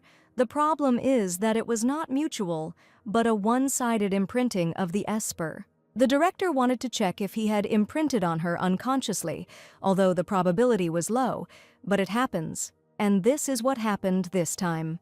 However, for those who want to use them as tools, this is an undesirable event. A high-level Esper who has imprinted on a specific guide will not be able to receive guidance from other guides. That is, after imprinting, it can only be stabilized by one guide, which is very ineffective. When they are already insufficient to use at their discretion, it is obvious what they will do if such a variable intervenes. They would start to control it for their own interests. If it was revealed right here, Iriel would have to wander with it forever across the battlefields. Yes, it was terrible, and he, knowing this, felt relieved that he had not imprinted on her in return. Although, even if it hadn't imprinted, it wouldn't have mattered, Aryan reasoned. After all, any guide other than her would not have been of much use to him. By the way, it seemed like she had a goal, probably to get out of here. He then decided that he would act in such a way that she could achieve her goal. Even if Irel leaves here and he becomes a monster, it's okay. At least if it's Irel, she'll come to bring him back to normal. Therefore, Aryan decided to hide the imprint for himself forever. Asking her to stay with him just because of this one imprint would be violence against her. And as soon as the guy made such a decision, they immediately met. She said that they were in a place where almost no one went, so it would be more convenient to talk, and asked Aryan how he felt. After all, he had just left the isolation ward, where he had spent 4 days, but Aryan was embarrassed and could not utter a word. Not yet realizing this, Iriel asked if he still felt bad, and the guy awkwardly answered that it was not quite so. And then he awkwardly avoided contact with the older one. He said that the truth was okay, and then Iriel was convinced that this guy was embarrassed. Although it's not surprising since they kissed just a few days ago, even if it was a guiding, he probably feels awkward. Okay, Iriel continued and asked if his isolation was over. The young man said that if he suddenly didn't do other things, then yes, but he thought that he definitely wouldn't do anything. The girl asked why he was so sure of this, since he probably felt it himself. But on the day of the entrance ceremony, someone deliberately disrupted his second awakening in order to kill him. Everything is fine, Aryan answered without any sadness. He thought he knew who it was, and it was unlikely that they would try to do the same thing again. He knows, Iriel asked uncertainly. The guy noticed that she was surprised that he knew about it. Iriel said in shock that they had dragged her into this too. While he was in isolation, she also analyzed something, but how did he understand everything, the girl reasoned. If we put aside our prejudices, it all comes down to one person, he replied. At first glance, the Bronturn family is part of the Crown Prince's faction. But in reality, it is inconvenient for the Crown Prince to have House Bronturn in his faction. So that's it, Iriel thought. Now Aryan's actions in the novel began to make sense. So it was revenge for his mother and himself. In the original, Crown Prince Kaiden was the one who started the war. He used the Crystal War to rally his supporters and even passed a law to control the Awakened. The reason he made Aryan go mad during his second awakening was to highlight the danger of the experts and increase his power. By personally pulling out Aryan, who was at the center of events, he wanted to take control of him. He used Hyasin as he saw fit, and when he was no longer useful to him, he got rid of him. Despite being the one who supported Aryan and helped him become the head of the house, he was ultimately killed by the fact that he saw through the prince's scheme. It would have been nice if it had ended there, but in the novel it was different. Although the central figure of the crown prince had disappeared, the aristocratic faction did not disintegrate so easily. And as if that weren't enough, Prince Iris, the crown prince's adversary, disappeared without a trace. Without royal power to support them in the midst of a brutal war, the aristocrats gradually took power into their own hands. The political situation in the kingdom turned into chaos, so it cannot be said that the novel had a truly happy ending. The main characters found love and became happy, but this is the very end that brought suffering to everyone around them. Of course, this is just superficial information that she received by remembering the original. Until now, Errol did not understand Aryan's actions, but after the recent guiding and conversation, everything became clear to her. Those who sent him and his mother to hell and made them suffer, Bronturn and the crown prince, no, the whole kingdom. This was the purpose of his revenge. And now, if he felt the same way, Aryan asked, wasn't she curious why he thought so? In fact, she already understood and asked if he had felt the same before. Irel said that when he first woke up, she felt a connection with his emotions. But this time, she didn't just feel them, she saw them. Aryan thought so. When consciousness returned, it seemed to him that someone was looking at him. Then he thought that she would keep it a secret from the administration and the academy, and if she wanted to hide it from him, he planned to play along. Well, Irel was embarrassed. It's not very nice when someone else digs into your past. But then Aryan touched her and said that he didn't mind because it was her. Some strange itching feeling inside disturbed Irel, and the next moment, hearing a noise, she pulled her hand away in embarrassment. Aryan turned to the elder, but the girl whispered to him to hide. If people saw them, everything would become more difficult. But suddenly Millia appeared in front of the senior student. Irel asked her how she knew about this remote place. The girl replied that she had been walking around different corners of the campus for some time now, and when she wanted to be alone, she came here. She awkwardly apologized to Irel and said that she would leave if she was causing her inconvenience, but she asked her not to do so. Irel wanted to ask her something, and the freshman hesitantly asked what she was interested in. And then she asked if she wasn't curious about how she knew her name during the entrance ceremony. Millia flinched, judging by her reaction. She just realized that she had missed it. It was as if she had been caught taking her knowledge of her for granted. The crown prince and everyone else, what's going on, Irel thought. Of course, the most suspicious person right now is Millia. She knew that something was wrong with the control stones and came to warn her about it. Thanks to her, the damage was minimal, but that means she knew something could happen. Millia admitted that she didn't want to lie to her, but now it was difficult for her to explain everything. She had her own reasons, so Irel thanked her for telling her and apologized because she didn't want to scare her. No, Millia answered. It was she who needed to apologize and thanked Irel. She was sure that she had a lot of questions. But for now, she could only promise one thing, that she would help her eldest. Of course, Irel was grateful, but before she could finish speaking, Millia dropped out of the conversation. Having said that it was time for her to go, the girl thanked her for her concern, and Irel asked her to be careful. The girl looked at her companion with irritation, who kindly said that he had done nothing. Millia probably thought she was alone, that's why she said all this, she swore. Aryan promised to go and talk to her, but earlier she told him to hide because if they were seen together, it would be a problem. And he promised to listen to her calmly. Aryan admitted that he wanted to do so, but they were interrupted and he wanted to threaten her a little. If this bothers her, then she can lend him a small and simple favor. And the girl almost agreed, but suddenly the bracelet started blinking, which meant that the professor was calling her. Aryan said that he would take her, but they still had a lot of time ahead to talk alone. True, she thought, they still had a lot of time to talk, so they needed to deal with the pressing issues first. She'll figure it out, yeah, but tomorrow she had to go to the capital because the crown prince had called them, and a whole bunch of problems were being created. The day after the crown prince's summons, they returned to the capital with Aryan. The place she didn't want to see anymore. Irel didn't want to come, but here she was again. On the day the professor told her that the Crown Prince was calling her, she was able to meet Christopher in the library, where she came to deny reality, at the same time when she learned that the Crown Prince had also summoned Aryan. At the same time, the Duke ordered her to come to the estate. The Crown Prince must have wanted to win her over, since a rare resource had appeared. And there are few guides left, but at least he won't be able to get to Hyasin right away. But that doesn't mean he's safe. If the Crown Prince wants it, he will find a way to get it. If you think about it, it is really unfair. I wonder if there is any way to annoy both the prince and the duke at the same time. Aryan noticed that there were more people here than last time. Irel assumed that they were all heading to Radmira, a station through which supplies for the front usually passed. She called him from here. If they encounter soldiers, they will salute all day. And so the guys finally came out to the main square, where they found no one. They were supposed to be waiting, but it seemed that no one was there. And indeed, Irel agreed. He said that he would send a carriage. Was this really a test of obedience? As the Crown Prince, he clearly enjoys playing tedious psychological games. Aryan joined the elder. Irel said that she knew and also felt too. He asked if there were any ideas who it could be. As he had already guessed, Irel explained, His Highness is a very curious man. And then she realized that she could use it against him. Then Irel came up with a cunning plan and asked Aryan if he liked causing a fuss. The fuss, he asked. And he smirked and asked if they weren't just showing the reaction of well-trained soldiers to a specific situation. Of course, she answered, that's exactly it. True, if her boss is a real pain in the ass, then she wouldn't mind playing along and paying him back in the same coin. Irel separated from Aryan as she thought. As soon as they took a step, they began to follow them.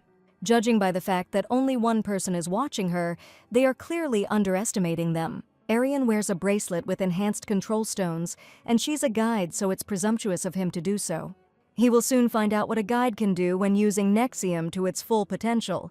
The pursuer realized that the girl had noticed him and rushed after her. Irel ran around the corner, and a moment later he was already there. However, turning into an alley, he realized that he had lost sight of the girl, but he didn't understand how. He was looking in the wrong direction, and suddenly a voice came from the side. And at that very moment, Irel attacked him from behind. Pinning the man to the ground, she told him to be quiet, a spy right in the center of the sacred capital. She said it was clearly not Igridos, and asked if it was Genbard who had directed them or Yuskal. Oh yes, she could see how it irritated him, because he couldn't say that the Crown Prince had sent him. If she pretends to capture the criminal and uses mana, the signal will immediately be sent to the capital's guards. In other words, if she stalls for time, she can hand over these guys and head straight to the royal palace. She will cause trouble on behalf of Bronturn and get on the nerves of the Crown Prince. And just as she raised her head, deciding to find out how Aryan was doing, a bullet suddenly flew past her. Confused, Irel lost her balance, and the attacker managed to throw her off himself. Irel told herself to calm down, saying that it was just a warning shot. From the very beginning, he was not going to give up just like that, and the one who shot wanted to take control of Aryan. So she just has to catch the one she missed. Damn! The man who shot cursed and asked in amazement if she really was a guide, and where she got such speed from.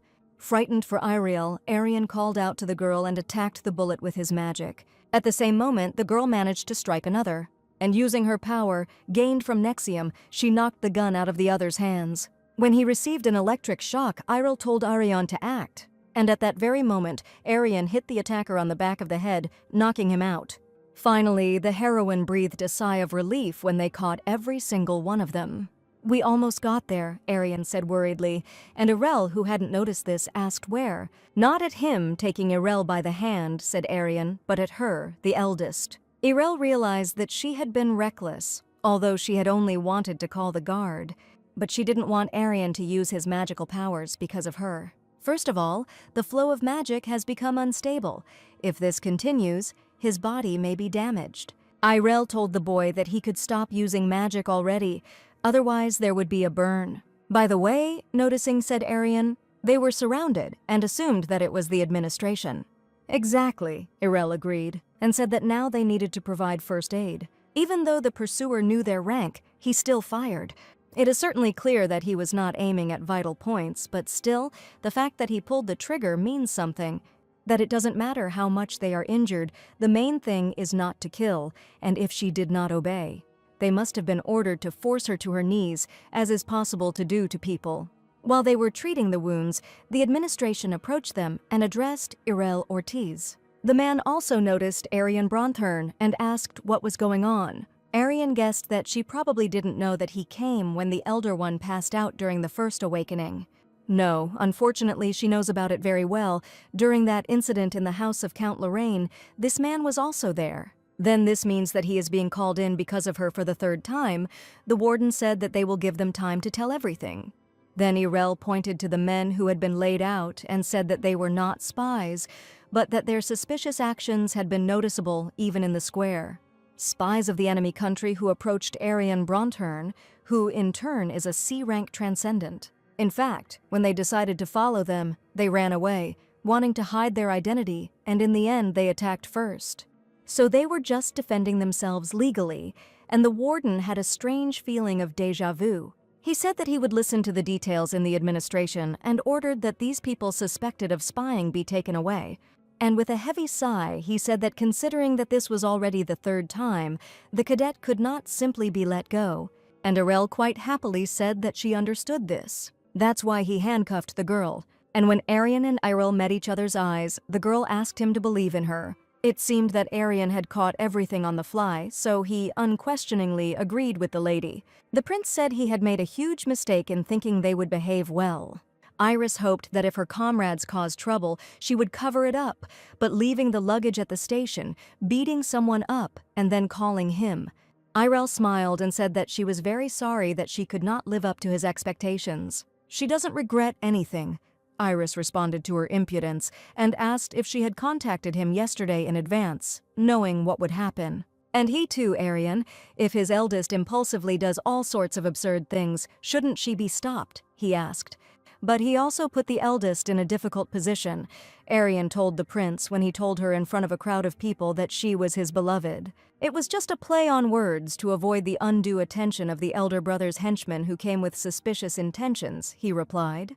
Iris still remembered that stupid expression on the count's face, and besides, Aryan continued, neither Irel's actions nor thoughts were impulsive. She's definitely not the type of person to do stupid things for no reason. Iris called them immature, stubborn foals. The prince reminded them that he had freed them and was personally accompanying them, but for some reason there was a feeling that he was being reproached, although it was they who had screwed up. Iris's main problem was that he didn't realize that he had no words. Meanwhile, their carriage passed by a rally directed against the war. It seemed, Irel thought, that the protests were becoming more aggressive every day. The thirst for control stones provoked the war. The Awakened became the main force and pillar of this disastrous war. And even though they specifically recruit them to the front lines, the fact that they cause the deaths of many innocents and the destruction of the world will remain unchanged. And Irel won't be able to avoid it either. Aryan also noticed that there were more people than before. And I also understood that this did not cause discomfort to His Highness. Perhaps because this street is simply crowded, as is common, this area has become especially noisy lately. And that's all, Aryan asked him. The prince realized that the boy now had a lot of questions, but right now he had no answers to them. Understood, Aryan replied. Iris hoped for understanding. Previously, Irel thought that they had a bad relationship, but now they openly show hostility. Could it be that he sensed something wrong in Iris? In fact, his way of speaking and behaving in an ambiguous manner can be really annoying. Now she can't even guess what he really meant, whether he wants to say that the problems deserve serious consideration, or that we need to be tolerant of the royal family's inability to control the riot. But if he continues to behave so ambiguously, it will be difficult to reconcile their intentions. He clearly treats her kindly, but instead of building a trusting relationship, he continues to make her doubt him. If she at least knew what he was up to, it wouldn't be so annoying. Maybe she should dig into his biography, although it won't be easy. The charioteer informed His Highness Iris that they would soon arrive at the palace. Irel decided to put off the issue with Iris. First, she needed to deal with the crown prince, the Valger royal family, who had to reclaim the barren land. Like the phoenix, a divine beast that returns to life even after death, it was considered a symbol and enjoyed special honor. Therefore, what was destroyed was rebuilt, although they say that it makes sense to preserve the old. But now it is nothing more than a reminder of the main culprit who squandered the city's tax money. Since Iris had brought them here safe and sound, it was time for them to leave. He asked Irel not to worry. If she told the guards, they would escort her, and the girl thanked him for his help. Iris thanked Irel, because thanks to her he had a lot of fun, and he was also indebted to her. The girl was tense by this expression on her face. But then the prince turned to Aryan, and he whispered something in his ear that Irel couldn't make out. But after hearing this, Aryan waved the prince away and said angrily, "It seems that someone wants to sow doubts in them." The prince innocently said that it was only because they had great prospects, but Aryan asked Iris to keep in mind that they were not here to be loyal dogs. "How scary," His Highness answered, smiling nervously. But then His Highness Iris was called out, and the prince said on the show that his faithful assistant was already looking for him. And running away from responsibility for his words, he said goodbye to the guys. The atmosphere was tense, after all. Aryan was not one to show hostility so openly. Irel noticed that something was choking him, and indeed there was practically no magical power in this area. Perhaps it was because most of his mana had already been depleted. Irel asked him to bow his head. After adjusting the tie, she said that it shouldn't be untied completely, but it would be better if it wasn't tightened too much. Aryan thanked Irel. Thanks to her, he felt much better. It would be great if she did this every day. Irel pinched the guy who tried to make a servant out of him, frightened him with his straightforwardness. But then the Crown Prince's assistant discovered them and said that he was already waiting for them and asked them to follow him. This time, a C-rank transcendent and a guide came. Those present whispered. The assistant loudly announced for those present to cheer. The second flame of Valger, the Lord of the Palace of Extermination, His Highness Kaiden Reed Leiden Valger. The cadets bow their heads in greeting to the authorities. Corrupt power, or Irel believed there was a more accurate definition. At first glance, he resembled a swindler. Having received the report, Kaiden remembered them and, assuming that they had come a long way, asked them to raise their heads. He said that he was busy with the matter with Rumdina, that he even forgot that the two of them had arrived, and from the very beginning there was a threatening tone. Irel said that they understand his immense efforts for the sake of the country, and his audience itself is an honor and a joy for them. The prince was glad that she understood his importance. Irel kindly lied that she was only telling the truth. Then he was sure that she would like his proposal. He asked if her blood relative was under the protection of Bronturn, knowing full well that it was. He heard that unlike him, she didn't need help from other nobles, but now her rank and status would soon change. So he will help. Irel asked to forgive her for her insolence and said that such an honor from His Highness was too great for her weakness.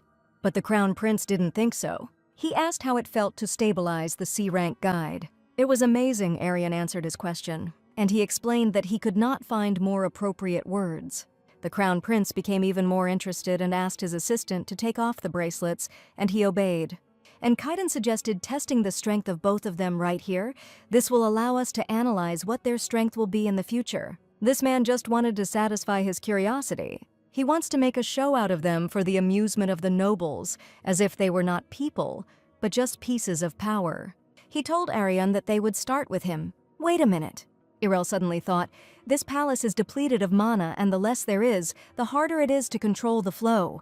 In this state, Aryan asked with the same concern, and the heir asked what the problems were. What the hell are they doing there? Aren't the preparations complete, or is this a Bronturn problem? He was glad that someone of C rank besides the Duke had appeared. Otherwise he might have died.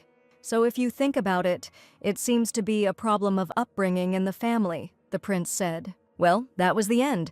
Everything is fine if he uses magical powers on a small scale, but the most serious incidents were provoked mostly by Aryan, and if her intuition does not fail her, then something serious will happen now.